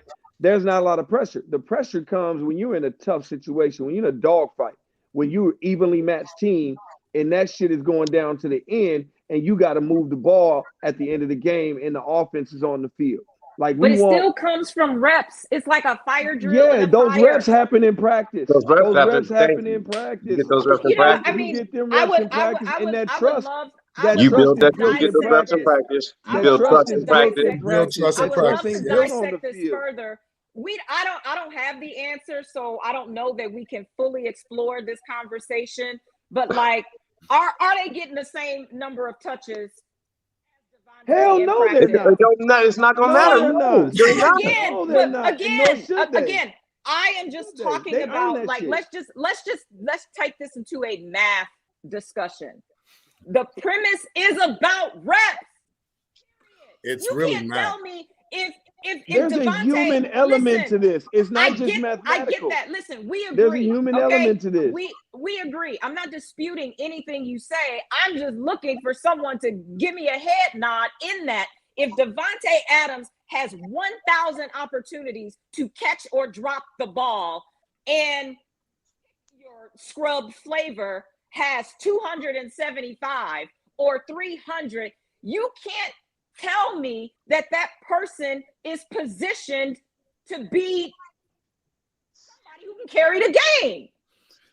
Yeah, but these are reps. You're talking about reps or passes in a game time situation. Trust game practice. I don't care. I don't care where it is. But you're not listening. I'm trying to tell you where you're wrong. I'm trying to tell you where you're wrong. They don't do those things. If they don't do those things correctly in practice, when I catch 2 of your balls, meanwhile T Nick is catching 500 of no, it don't work that way. They're catching reps. They're running routes. They're doing all of this shit in practice. They're getting more reps. They're getting more catches. A whole lot doing more. all of it in practice. When they get to the game time situation, your reps are based on what you did in practice. Balls that are coming your way are based on what you did in practice. So if you're not performing at a high level in practice, if you're only catching 60-70% of the balls that's a lot. If I can't trust you in practice, how can I trust you in the game? I can't trust you in practice, I can't trust you in the game. All right, so then let's bring the conversation under pressure, back under 10,000 miles of pressure. Let's bring the conversation back to where the Packers' deficiencies are, how they overcome them. Fine, let's agree they got a host of scrubs apart from Devontae Adams and the Aaron Rodgers connection. Let's also say that you shut down the Aaron Rodgers, Devontae Adams connection. Do you believe that the Bears are positioned to shut down the pass game as well as the run game? Yes. Yes. Absolutely. Okay. Because So, I'm going to take all the best RDBs wishes against their to wide you receivers all game long. All game long. I think our defensive backs are better than their wide receivers. Period. I think our linebackers can match up on their tight ends better. 100%. All the best to the Bears. I hope you guys play your best game exploiting the deficiencies that exist with the Green Bay Packers. Okay, enough from you. Bye. All right. Boy. Yeah, okay. All right. Hey, did she just try to say that they was gonna get better in the long haul, like attrition breeds greatness? Did she just say that? She did. She did. And she's arguing with two wide receivers that played in the league about it. That's the Hey B, what you say? If I can't trust you, I can't throw you the ball. damn right. Period. Period. End of story. And that's why you see Aaron Rodgers getting so flustered lately. That's why I get flustered. He hasn't been able to have anyone that he can rely on besides him. And I've seen it more this year than in years past. The offensive line, guys, it's a joke. Both their tackles might be out. Their center has finger problems. And that's why I believe Chicago has a better chance of winning this game, because Chicago's defensive line is way better than their offensive line. They do. But in my opinion, they got to have Hakeem's got to be playing. I agree with you on that. They're a different team. He's Mac free. I can't necessarily say that our secondary is way better than their receiving core, because their receiving core is really good. That being said, no, it's not. Warrick, you know this better than I do. You know this better than all of us. A great defensive line covers up a multitude of sins in the secondary. Exactly. Makes your job shit tons easy, right? Easier. Right. Am I right in saying that? Yeah, right. But you wouldn't say the opposite, though. You wouldn't say no. Hell good no. Defensive back secondary would make front seven better more efficiently, right? It would be what you said, Rashied, correct? It depends on the secondary, though. I don't think so. Dallas is kind of doing that this year with they not over a 17-game season. That's only if you got like man secondary and they're just locking down everybody like Dion's out. And those are coverage. Most of the time, it's the way Rashied. What up with John said? The defensive line predicates how your defensive backfield is going to play. Yeah. Right. Eddie what would Jackson, you say, Warrick? Like he's just out for the reps. Yes, I agree, John. Eddie Jackson is just out there for the reps. I'll be on Eddie Jackson's ass. That dude is not playing top-notch football right now. He's just not. Don't get fined. Hey, hold on, Warrick. Every time I come on the podcast, Eddie Jackson is tackling teammates. He's tackling the chain gang. Hey, T, hold on. Warrick was about to say something. I want to hear what he got to say. He got cut off. Yeah, first of all, just to go back to the Packers fan. See, that's why I always say it's fans' perception of the game and it's actual players' perception of the game. Like, we know that in a week when we in practice, that's when the game is really won in practice. Exactly.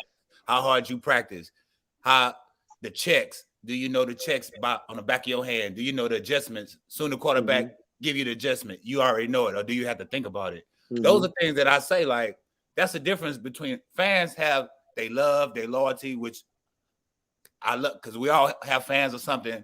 We always gonna look over the negative part of our team as a fan.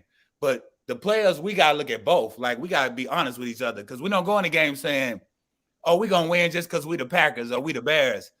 Like, when she was arguing, what I was trying to get her to see was that y'all have deficiencies that the Bears could capitalize on. Like, y'all not just impenetrable, like how she was trying to say. Well, but according to her, she said, and because she's still in the chat, right? And she said she was clear about the negative aspects, and she said she wants to talk postseason. She said, "Yeah, we'll talk postseason." But if I remember correctly, that's where they're usually lacking quite a bit, don't you think? Yeah.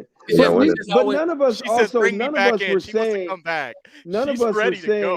that the Bears are going to win. None of us were saying that the Bears are going to be able to take advantage of these deficiencies.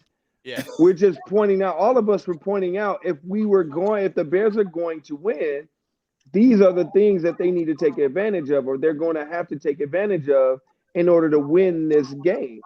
None of us were saying that the Bears are better than the Packers. Nobody says that. I don't necessarily believe that at this moment. Yes, I'm going to root for the Bears. Yes, I say the Bears are going to win. But at this moment, I just don't think we're better in enough areas to say we're a better team. Do we have a better defense? Yeah, I would bet on the Bears defense over theirs. maybe, especially without Zadarius Smith on the other side. Yeah. You know what I mean? So So both of their corners, both of their corners are out. King's out too. Yeah, and so that with their right now, yes, I would bet on the Bears defense right now, especially I think our D line is better than their D line. Our D line and our linebackers are, in my opinion, better than theirs as a whole group. The only thing they have better at this point, the way that I look at it, is the quarterback. Just like you said, our line against their line. Obviously our line, for the offense defense there. If you look at the secondary, I take our secondary over their wide receivers, over their tight ends. Our line as a whole. The only thing I see better right now is Aaron Rodgers is better than Justin Fields, and that's it. I mean, maybe obviously running back probably but that's too. That's like we down here and he way out the street. Yeah, but everything else is either close at the to most even important position or us. So that's who's going to cover up the deficiencies. So our Packers fan, which is why I'm saying that if you fluster him and you cover Adams, we have our better rankings with every other spot on the field. That's what I'm trying to say on that. That's what I was trying to say from the get-go. So our Packers fan, she overheard us talking, right? And she said we putting words in her mouth. We're gonna bring her back in, but we're also gonna bring in another Bears fan who might have something to say too. And he also has his own podcast, Fat Mike. He's gonna bring some heat. I promise. Oh man, I'm telling you guys, what are we doing here? Why is this even a debate? We all know that the Bears are better than the Packers here. What the fuck are we arguing? What are we arguing here? We have three former Chicago Bears here. Of course, the Bears are better than the fucking Packers. Are we kidding me? Come on, guys. It's a 100-year debate, right? But okay, listen. I'll let you guys go so you can continue to have your Bears party. I didn't get my shit talking in. I didn't get my shit talking in. You want to argue? I'll fucking argue all day. I'm happy to do that. But let's establish some. I want to be heard. Let's establish the ground rules. Aaron Rodgers is an asshole. I agree. Mike, I did not bring you in here for that. That is not why I brought you in here. There's no disputing that. I agree. Go next point. But then I would fucking love to have him in a Bear uniform. I'm not gonna lie. Who wouldn't? So let me go on the record before y'all hang up on me. Before y'all hang up on me again, the Packers absolutely have deficiencies. I'm not a delusional fan. Right. They have deficiencies. I thought I made that clear. I thought I made it clear that I have not been impressed with any of the games that they've played so far. Can I ask you, what do you think their deficiencies are? Just not to cut you off. We've talked about No, you never. No, you didn't. You did not. I can name them. Let me just call out one. No, don't call out one. Call them all. Call what you think. So I just want to tell y'all the one thing that has me because I think the one thing that I'm going to articulate probably is exposing many deficiencies. It's an umbrella. But what you want to know, what has gotten my boiling is that Aaron Rodgers has a man bun. That thank you for that. I don't know. I'm not with. Come on. I want to hear this. What these deficiencies. Have you guys watched how we have played going into halftime? You mentioned that. It's happened twice. Yeah, but it's not. I don't know. For you all, y'all just saying it well, yeah, you mentioned that. To me, there's something broken there, and I don't like it. I don't like. So what is it? I don't like it. What is it? What is it? That's what we want to know. I understand what you're saying. The problem with the Green Bay Packers right now, is after halftime, it's almost like they go into coast mode, even when they have the lead. No, before halftime. Yeah, before halftime. Once they get the lead, they go into coast mode. I've been watching a lot of the Green Bay Packers, and the Aaron Rodgers, he limits his passes. They start to run the ball more with Aaron Jones or Jamal Williams, I think, correct? Is that the other backup running back up there? Dylan. No, it's Dylan. That's almost no different than any other team in the league. Dillon. It's AJ. Thank you. I'm sorry, AJ Dillon. I apologize. So they go into like coast mode, kind of like what Tampa Bay's been doing. What's he doing? Eating cereal? Aaron, stop doing that. Aaron, stop doing that. You want me to put Mike on Bernard solo Berrian mode, living life. just say so. He's I'll spelling put out Mike his on name in solo mode, SpaghettiOs. Fucking this guy. I love this guy. He's living SpaghettiO life. I love this guy. Bernard Berrian, I love you, buddy. Eating since he joined the podcast. He's eating Cheerios. I love him. But no, like seriously, it's the same exact thing that the Green Bay Packers are doing, that the Tampa Bay Buccaneers are doing, that we all watched Thursday night. Thursday night, we all watched Tampa Bay go into that, coast mode. I mean, like, listen, we got the lead. We're just going to coast out for this victory. Let it happen. They score. Then we got Tom Brady. It's the same exact thing that Matt LaFleur is doing up there with Green Bay. We get the lead. We're going into coast mode. We have Aaron Rodgers. Don't give this fucking guy time on the clock because you know what's going to happen. Yep. You give Aaron Rodgers any time on the clock, you know he's going to pump it right in your ass. It's a decade-long story. Am I lying, Warrick? Am I lying? Rashied, am I lying? I'm not lying. He is the fucking man. You give this guy any time on the clock. All right, you give this guy any time on the clock.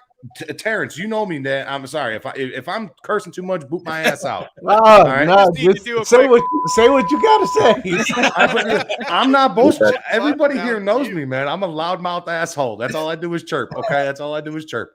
All right, but let me tell you, that's exactly what it is. They get too comfortable, and that's what's going to happen. That's what's going to bite the Packers in the ass, and that's why I'm taking the Bears this weekend to win this fucking game. So here's the question to that. Here's my question to that. What's up, if they are getting too complacent, is it a culture thing? So is it something that it's definitely a coaching thing. It's definitely a coaching thing. Not a coaching, but a culture. Is it a culture? Is it no, because listen. If Aaron Rodgers could come in here into Chicago or let the Bears come into Green Bay and put 45 up on any fucking team, he would. All right, he's as much as you think Aaron Rodgers is that guy where he's going to sit back and just be complacent and do be himself. He's also not. He's also going to go with what the coach tells him to do. He's that type of guy. He may audible out of a play that he thinks sucks, but he's not going to audible out of every single play that he thinks sucks. No. All right. Like he's going to do his job and win the game.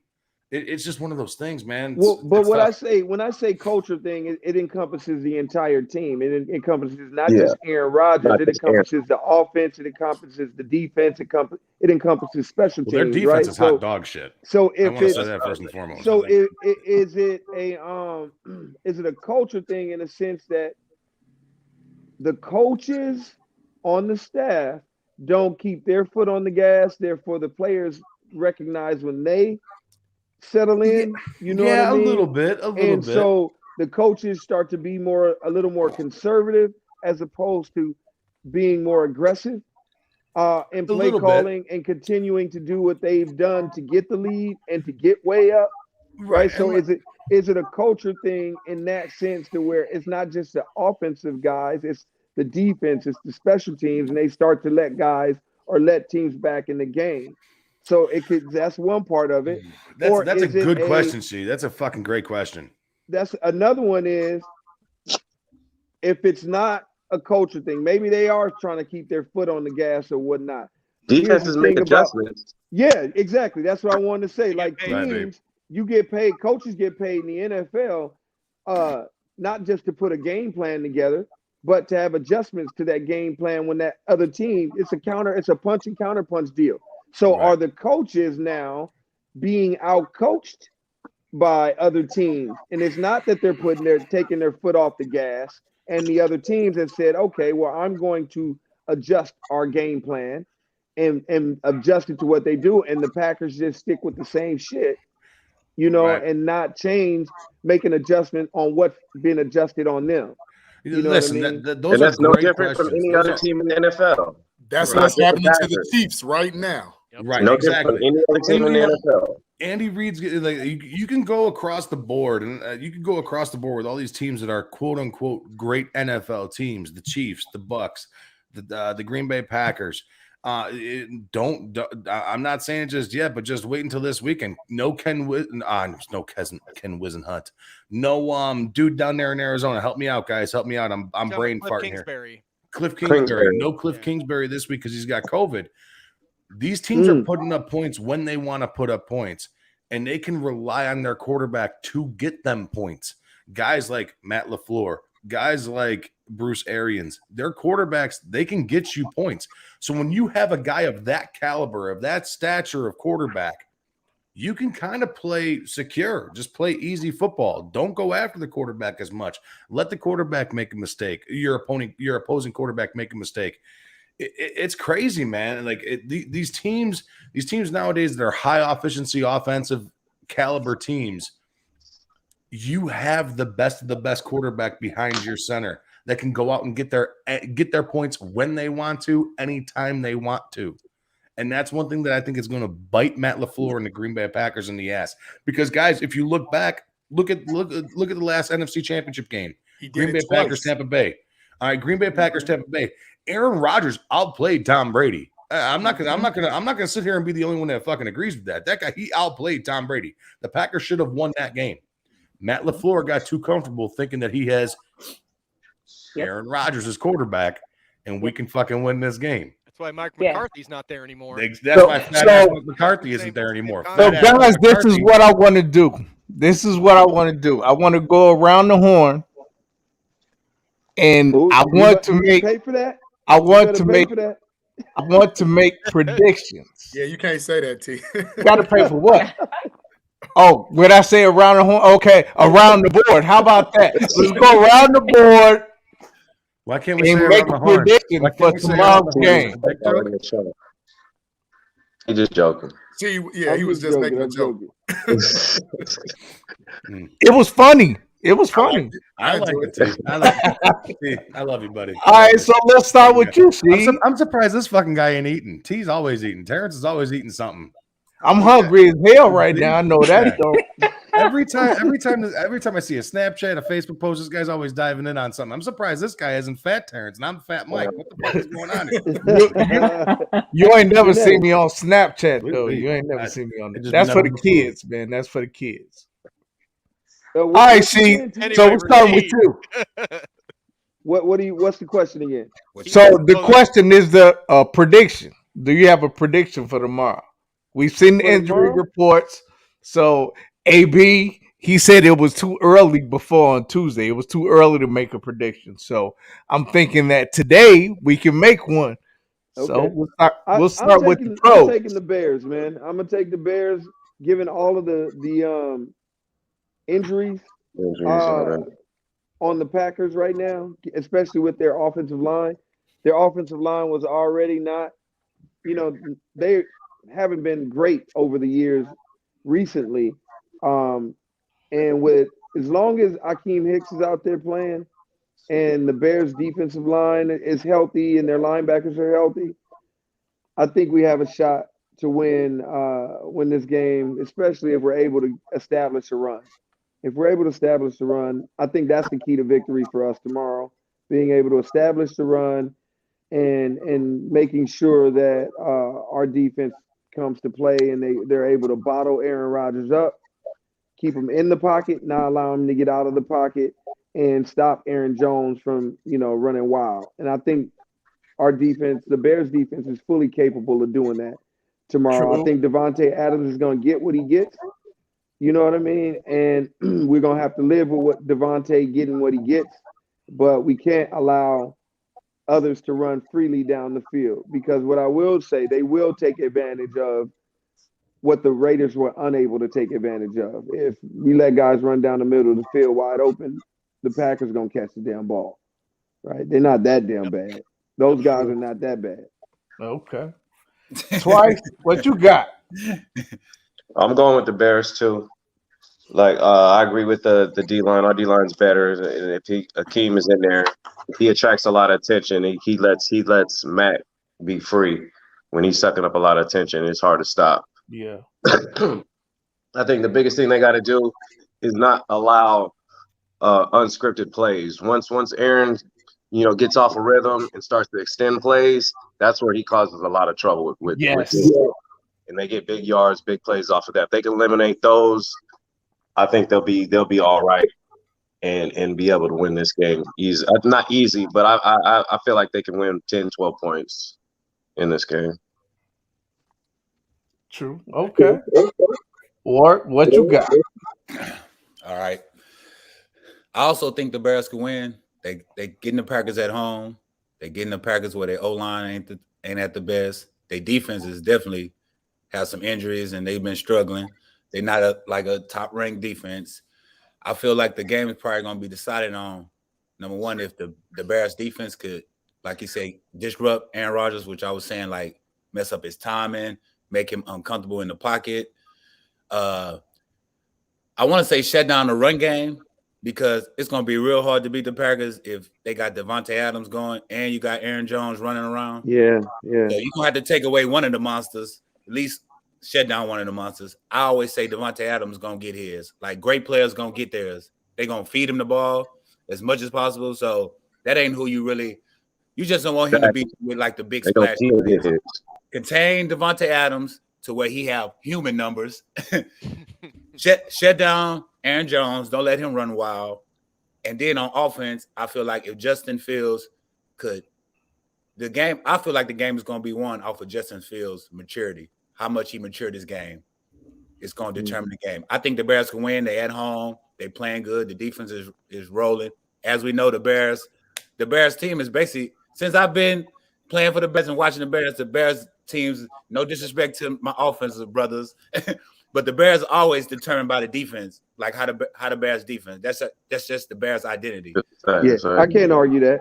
So I feel like if the Bears defense come to play and get after Aaron Rodgers, contain Aaron Jones and Justin Fields, they let Justin Fields do what he do, they could win the game easily. It sounds like we game planning against Michael Jordan.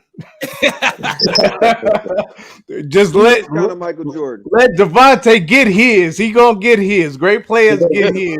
I mean, at the end of the day, you have to recognize, even though we all against the Packers, but I acknowledge that they talent level. Like Devontae Adams and Aaron Rodgers are top elite players in the NFL at this moment. Like, you can't deny that. So you have to I give them their respect. They top players. They the players that you have to watch out for. Those two guys are top players. So Devontae Adams, I haven't seen anybody stop him yet. He's played a lot of people. So that's why I say, like, contain him, stop Aaron Jones, let Justin Fields mature, and let him win the game. Like, don't handcuff him.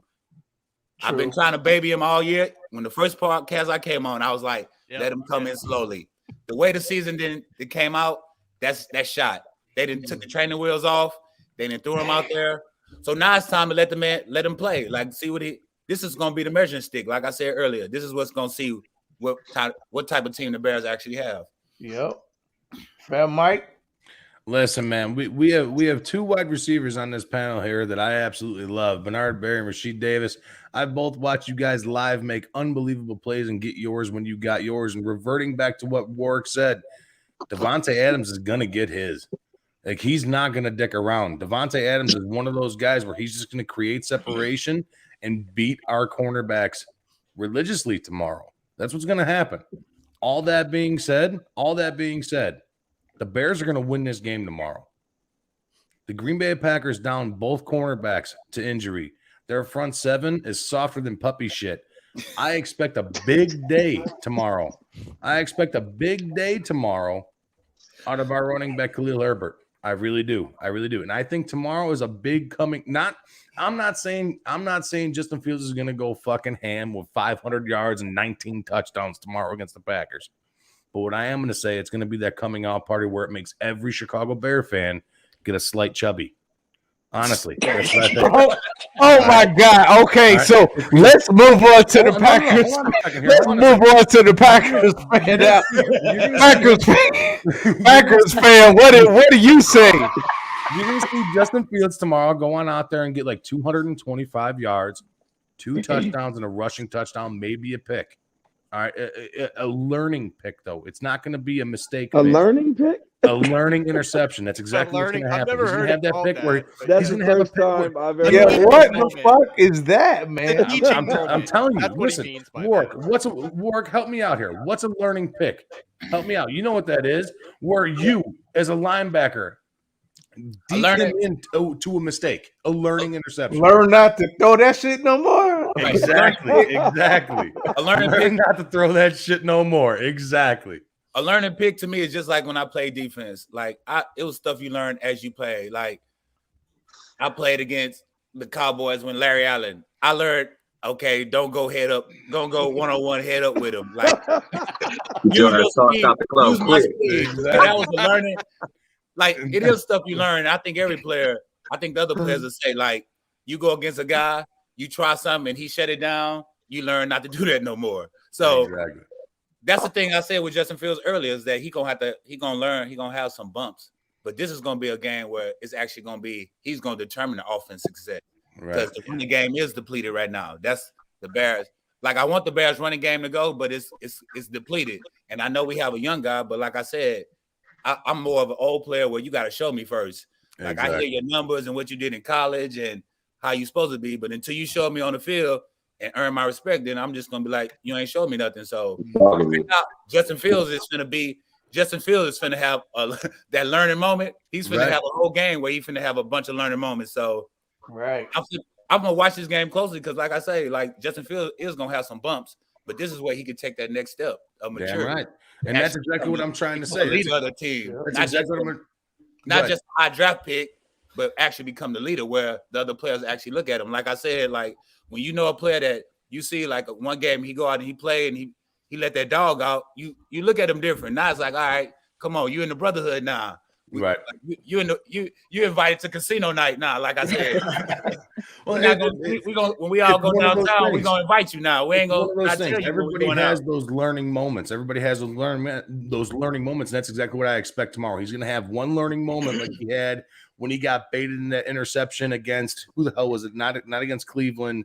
He had that really bad interception. Where was it? Oh, come on, guys. Bengals, the Cincinnati Bengals. Yeah, that linebacker baited them in that interception. I expect another one of those baited interceptions where a safety or a cornerback looks him off and just kind of like prowls him the entire time and just gets that interception. So let's go to our Packers fan before I hang up on him. You got it. I'm out of here, guys. Hey, guys, thank you. You guys are kick-ass. Love all you guys. Thank you guys so much for having me. I gotta go. I gotta go let the dogs out. You gotta go drink. Come on. No, I gotta go let the dog out before it shits in the hallway. You gotta pick up the dog shit in the hallway because I don't want to pick up the dog shit in the hallway. I gotta go let her out. Guys, you guys kick ass. Thanks, you so much, Mike. Peace out. See it. All right, Packers fan, go ahead and say what you gotta say. Hey, this poor girl. I'm going with the Packers. Okay. Shocker. Right. Shock. Yeah, right. I think that everything you guys said about your quarterback, I hope he has a spectacular game so that he can continue to grow with his ball club.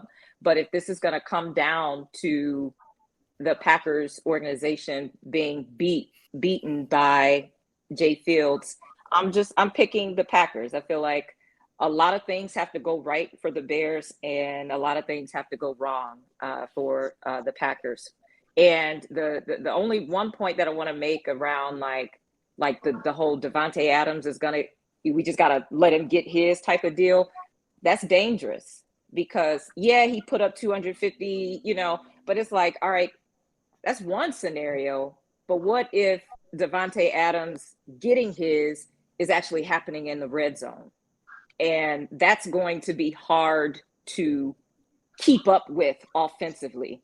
Because we all agree Devontae Adams is going to get his, but I think now, for the Bears, it has to be, all right, let this dude put up 250 on us, but don't let that 250 be in the red zone. So because of that, and if we can't really control where and how Devontae Adams gets his, that could be the determining factor. So your point is what? Your prediction is what? Her point is the Packers are going to win. Okay, so I have a counterpoint to what you just said. Why is everybody keep disputing my point? Nobody Because you're a Packer fan. Because you're the only Packers fan. Why can't my point, my prediction just stand? It can, but I have a rebuttal, and I'm going to go next. And this was actually part of my point anyway. Thank you for kind of segueing in for me. I do think the Bears will win this game. I think it's going to be a tight one, like 24-23. Right. The reason I have that weird number for the Packers is that you guys are 27th in red zone efficiency this year. Wait a minute. You didn't think this shit the other day? Yes, I did. I No, beat the you Bears did by not. 1 point. Go back and find it, Terrence. I I promise. will. You said the because I said you and her were haters. Yeah, nah, and I said you pressured me into picking them, and I did, and I picked them. you totally turned around. I bet you a case of beer that I did. I promise you I did. I know what I'm I gonna be said. drinking a lot of beer then. No, you ain't. I'm gonna be having a keg at home. But anyway, they are 27th in red zone efficiency. They haven't been having those little touchdowns with Adams and those guys. They haven't been feeding in the red zone. They're going to be kicking a lot of field goals. Mason Crosby is probably going to come back, have a better game, yeah. But the red zone defense of the Bears is no joke either. They can hold teams in there. So that, against that alone, sides with the Bears again. Another statistic that sides with the Bears.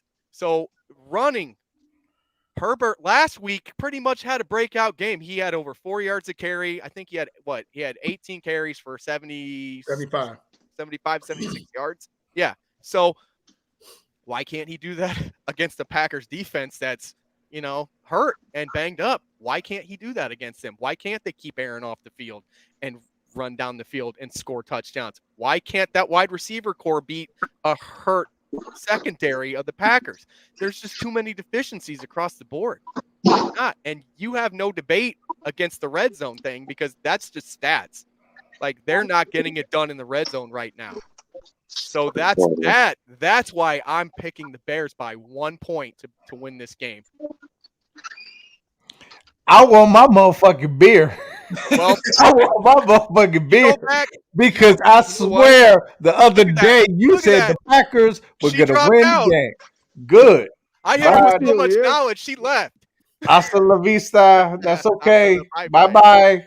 JB, it's on you, Playboy. So I'm going to go ahead and be that guy that we all are forgetting about. So I'm going to be that guy right now. There's not much Aaron Rodgers has not seen throughout his career. Not much. So with that being said, I need for Sean Desai and for Mike Pettin to come up with something that just, if it's not trying to confuse him, it's constantly touching him, putting his hands on him, making him hear footsteps. AB and I spoke Thursday about how we got some Bears players that kind of remotely remind me of that old Giants NASCAR package. I need to see Edwards in there rushing. I need to see Tonga. I need to see Bilal Nichols. I need to see Travis Gibson. Send waves at this guy. I need for Sean Desai to hit the turbo button and make sure that at every single time that man drops back, he's either looking around, he's hearing footsteps, or he's on the ground and somebody's picking him up. That's what I feel that you need to do because you're never really going to rattle him. You know what I'm saying? So I need for Sean Desai, who I feel is one of the most important pieces to this victory. Yeah, players play the game, but if you put players in bad situations, they can't perform. That's just, I'm not going to run curl flat when I got 5 guys that run a 4-2. That's just stupid. You know what I'm saying? So with that being said, I need for Sean Desai and Mike Pettin to come up with something that's just going to make Aaron Rodgers uncomfortable the whole game. Do not give him a break. That's why you got those extra guys. Let him in there. Let him put his hand in the dirt and just go after this guy. With that being said, when Aaron gets rattled, what does he do? He looks for Adams. Put somebody on Adams, bracket him. Eddie, you want to earn your check today? You really want us to get off that Bojack stuff that Terrence got over there that he won't eat? This is the game to come to perform. This is the game to do it. Defensively. Now, offensively, as long as Bill Lazor stays true to it, I need for Herbert to have 25 touches, either rushing or in the short passing game. We need that. And for God's sakes, hit the outside. There's no Jair Alexander. Take your shots. Play action. Take your shots. Let them Ferraris burn rubber, man. Stop driving them like they station wagons. It's time. It's time. So Prediction 24-17 Bears. I don't want to sound like a broken record, but I think all of y'all got some good points. But I think we're forgetting about one thing. The X factor for a lot of games has been the special teams. No one really even talks about the special teams. No one really even talks about Cairo Santos. I think this game is going to be won on that. It's going to be won on the field goal. That's what I think. I'm thinking Justin Fields is going to have a good game. Like Warrick was saying, this is his tell-all right here. He got to put up some numbers right here. We can't win with 100 yards here, 67 yards here. I understand he's a rookie, he's learning, but I mean, this the Packers, man, and it's ripe. Like AB was saying earlier, it's ripe for the picking. The defense is a little bit depleted. We got to take them shots. We got to take shots, like JB was saying. Go down the field. I mean, I understand you got to pound the pill, but let's take some shots, man. And then defensively, we have to make Aaron Rodgers uncomfortable. We can't let him stand in the pocket and find his man, which is probably going to be Devontae Adams. We got to try to flush out some kind of way. But he finds ways to make shit happen even when we do flush him out. So it's going to be tough. What was that? I think he's talking to somebody right now. My son talking to me. Yeah. Okay. Hey, so I have a little something special that I want to share real quick with you guys, since we're all here and we're talking. Better not be right a now. song. Don't start singing. I definitely won't. I promise Absolutely you that. not. I promise you that. Just kind of watch real quick, just to see what's going on here and what I really said. But I'm gonna take them 24-23, last minute field goal to win the game. So somebody owes me beer. Yep. I'll take that Moors now, sir. Thank you.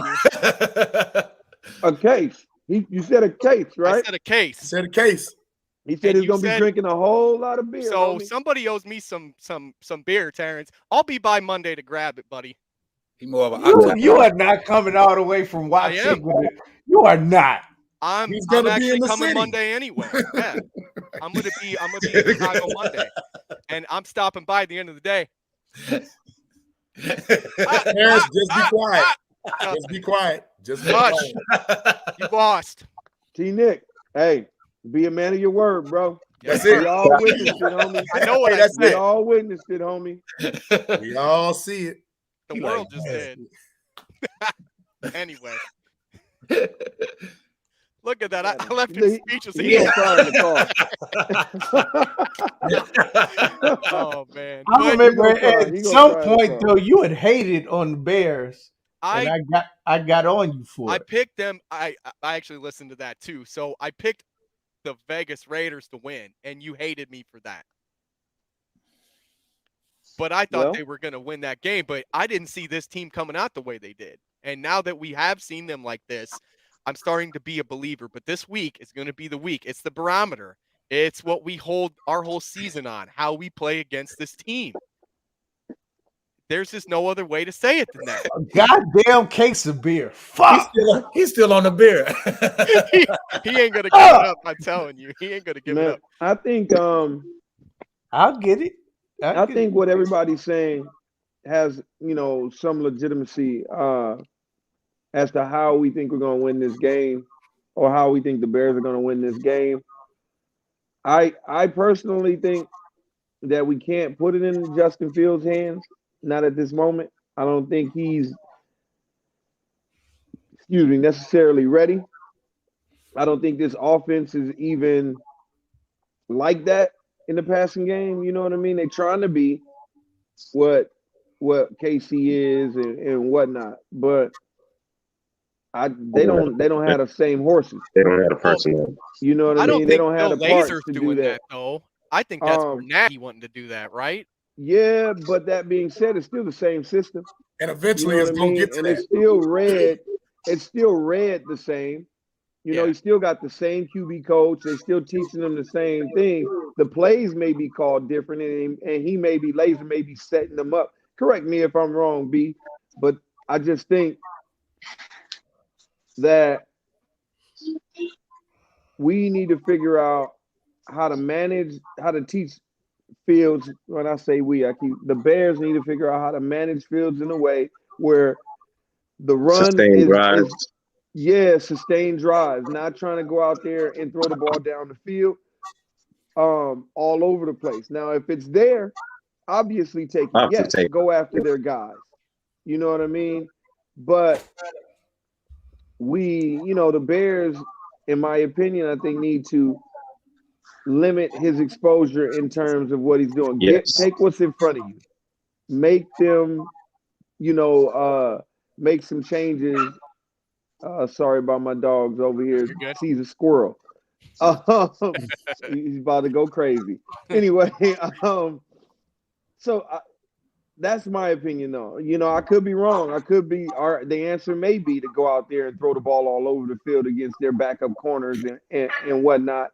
But I just don't think that the Bears can win a firefight with the Packers in their situation unless they can do what who was that saying that was that UJB saying you got to heat them up? Yeah, yes. You know what I mean? Yeah. So you gotta, I think you do have to test with these two. You said both of their tackles are hurt. Their left tackle for sure is gone. Now, right tackle, I think he was game time. He didn't practice. No, he didn't practice all week. From the way that it's looking, it's saying that he's going to be out. Yeah. So the Bears should have a plan to heat them up. See what they can handle. Can they handle pressure? You know what I mean? Different pressure looks. Can they handle different fronts? You know what I mean? Yeah. If we move guys around. Sean Desai is going to be a massive part of this game. Yeah, so will Sean Desai be able to come up with a scheme that confuses these new parts? You know what I mean? Because we all know that the O-line, their success is predicated on continuity and understanding, right? Communication and being able to know and feel what that guy next to them is doing and it's going to do in certain situations, especially when they got a double team block, things like that.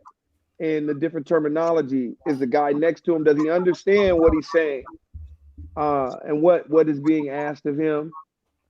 And so if they can come up with a scheme that heats those guys up, send some pressures that forces them to question whether or not, and do I have this guy? Do I have that guy? You know what I mean? Maybe stay on a guy too long and let another guy loop around on a stunt. You know what I mean? On an ET or something like that. Mm-hmm. I think that's going to be a huge factor in this game. If the Bears can't, if these guys come in and they play well, and if the Packers put a scheme in simple enough for those guys to understand, to be able to contain our guys, it'll be a long day. Roquan's going to eat big time. So the consensus is the Bears are going to win the game. For us, yeah. Sure. That's consensus. I'm hungry as hell too, Sheed. I'm about to go give me some breakfast. Bro, my head. They grumpy. Breakfast. Breakfast. It's 1:00. So what that mean? That don't mean shit. Look, breakfast only means break fast, homie. I guess. Break fast. Right. No matter what time it is. Shit. And this is my breakfast. Oh man. Y'all got some quick shout outs, like real quick, because I'm hungry. No, I just think it's gonna be a good game tomorrow. It should be a good game. I think it's gonna be a close game, and I hope the Bears show everybody that they could be competitive again in the league, because everybody kind of looked down on the Bears. But I think the defense, it's gonna be a game where the defense could actually show what they could do, especially against Aaron Rodgers. Shout out the Bears defense. Yes, sir. Shout out to Saturday Place. The charitable organization. I started in 2009, 12 years in. Anybody interested, go to SaturdayPlace.org. We're an enrichment program for 3rd and 4th grade Chicago public school students. They're actually in school today. All virtual, obviously because of COVID.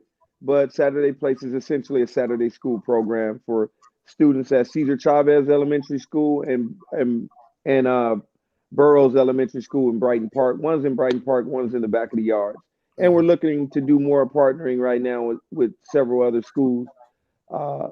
We have a gala coming up on April 21st, our first annual gala. Be twice. I might need you out here, bro, if you're available. April 21st next year will be our U2 Warrick. Our first gala that we're putting together. Pencil in the location is the tentative location is the Hyatt Regency downtown. And so we're working on that right now. Yeah, we got to do things right. I don't do nothing half-assed. You know what I'm talking about? I ain't mad at that. I ain't mad at that. Twice, you got any shout outs?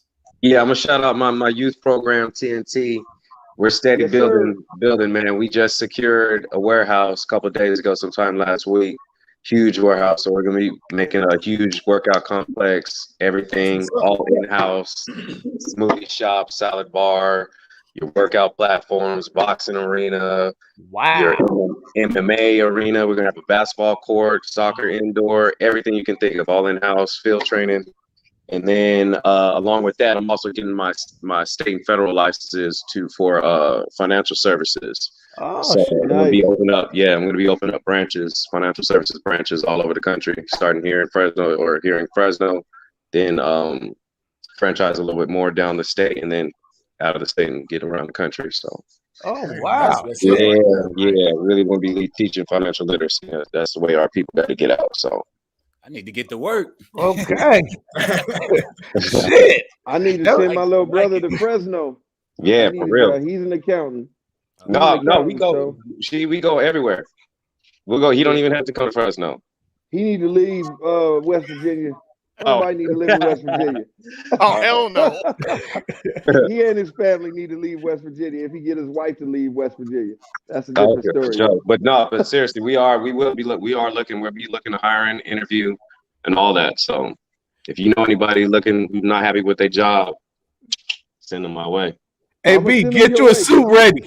Get your suit ready. I think I might be going out to CB for 7 years. What's up now? I missed that. Hey, B got his 3-piece suit. He ready. He ready. Yes, sir. JB, what you got, man? Just as always, shout out to my mom. I see she commented a couple times. That's my heart and that's my soul. So shout out to her always. And it'll be twice for having that support. And shout out to my Bears team, man. Like y'all are like, this is excellent. I love talking with y'all. We chop it up when we see each other. You know what I'm saying? I always love B. I love when you come on, man. It just it makes my day. It makes my day to speak with y'all. A, B, and T, another great show, man. And all our other fans that have chimed in and just continue support throughout the country, man. That's my shout out. It's the love. Yeah. A, B. I feel the same way about that, JB. First and foremost, you guys, Rashied, thank you for being a great analyst today, man. You had pinpoint. I didn't have to tell you to be quiet.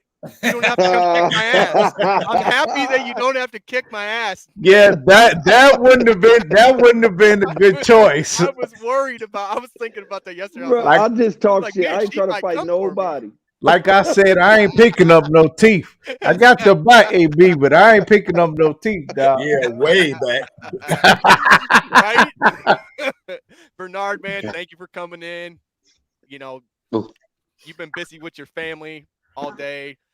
Just to take out a little time for us, it means a lot, man. It honestly does. Thank you for coming in. Thank you for spitting that knowledge against that whatever her name is. I don't think Packers fan. And my Bears fans with a brain teammate here, Warrick. Thank you again, man, for coming on. Always a pleasure with you, man. JB, Terrence, the others, and also Bernard's kid in the back. Just screaming, living it up, just loving random noises, random ass shit. Gotta love it. That's all I got, guys. Thanks, and also 1252 Sports. Thank you as well, Fat Mike, for coming in and just making crazy as always. Yeah, Fat Mike is a crazy dude, man. He says whatever like the Fat Mike, fuck man. he wants. That might cool with me. My guy, man. He says whatever. What was that? He said that all fans will get a fatty or something. Chubby. Never mind. Wow. I don't think any of us here would say that shit. But leave it to Fat Mike. He was not on a podcast. Nah, I'm not saying that. But what they say, shout out. The first shout out I got is to you guys. Be Twice, Rashied, Warrick. I put this together in like a week, 1 week. But you all were gracious enough, like, man, okay, cool. No problem.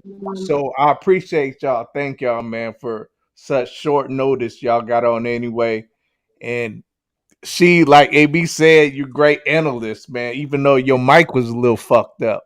It was still great, man. My bad. You were throwing shit at the Packers fan too to make her think. Yeah. So yeah, man. Good job. Appreciate y'all, brothers, that. man. I wish I'd have used that in school. Don't we all? Don't we all? Appreciate y'all though, man. And all right, man. I gotta bounce on y'all, but I appreciate y'all, bro. Okay. Thanks. All right, no problem. Thanks, C. We're gonna have you back, man, for sure. And I guess my all-star team out too. And Warrick's left. My all-star team, man. JB, AB. Appreciate y'all, man. To you, man. All the time, man. Fat Mike, if you're listening, if you're gonna listen later, I don't know, but man, you crazy as hell. But it was good. It was good to have you in here for a second.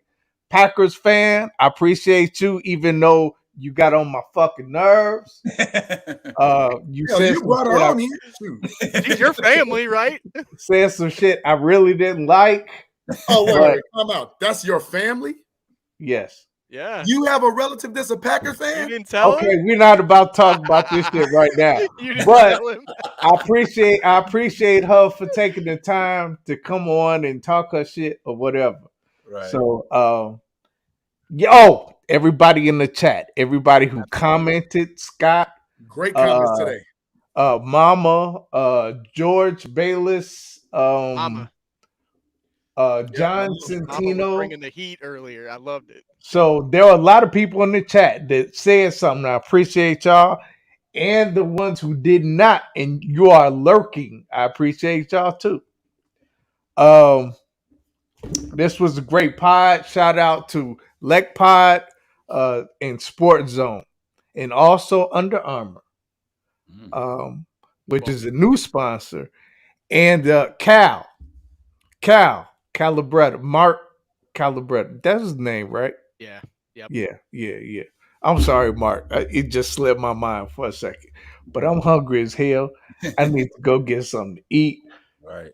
Appreciate y'all, brothers. We out of here. Peace. Let's go, Chicago Sky.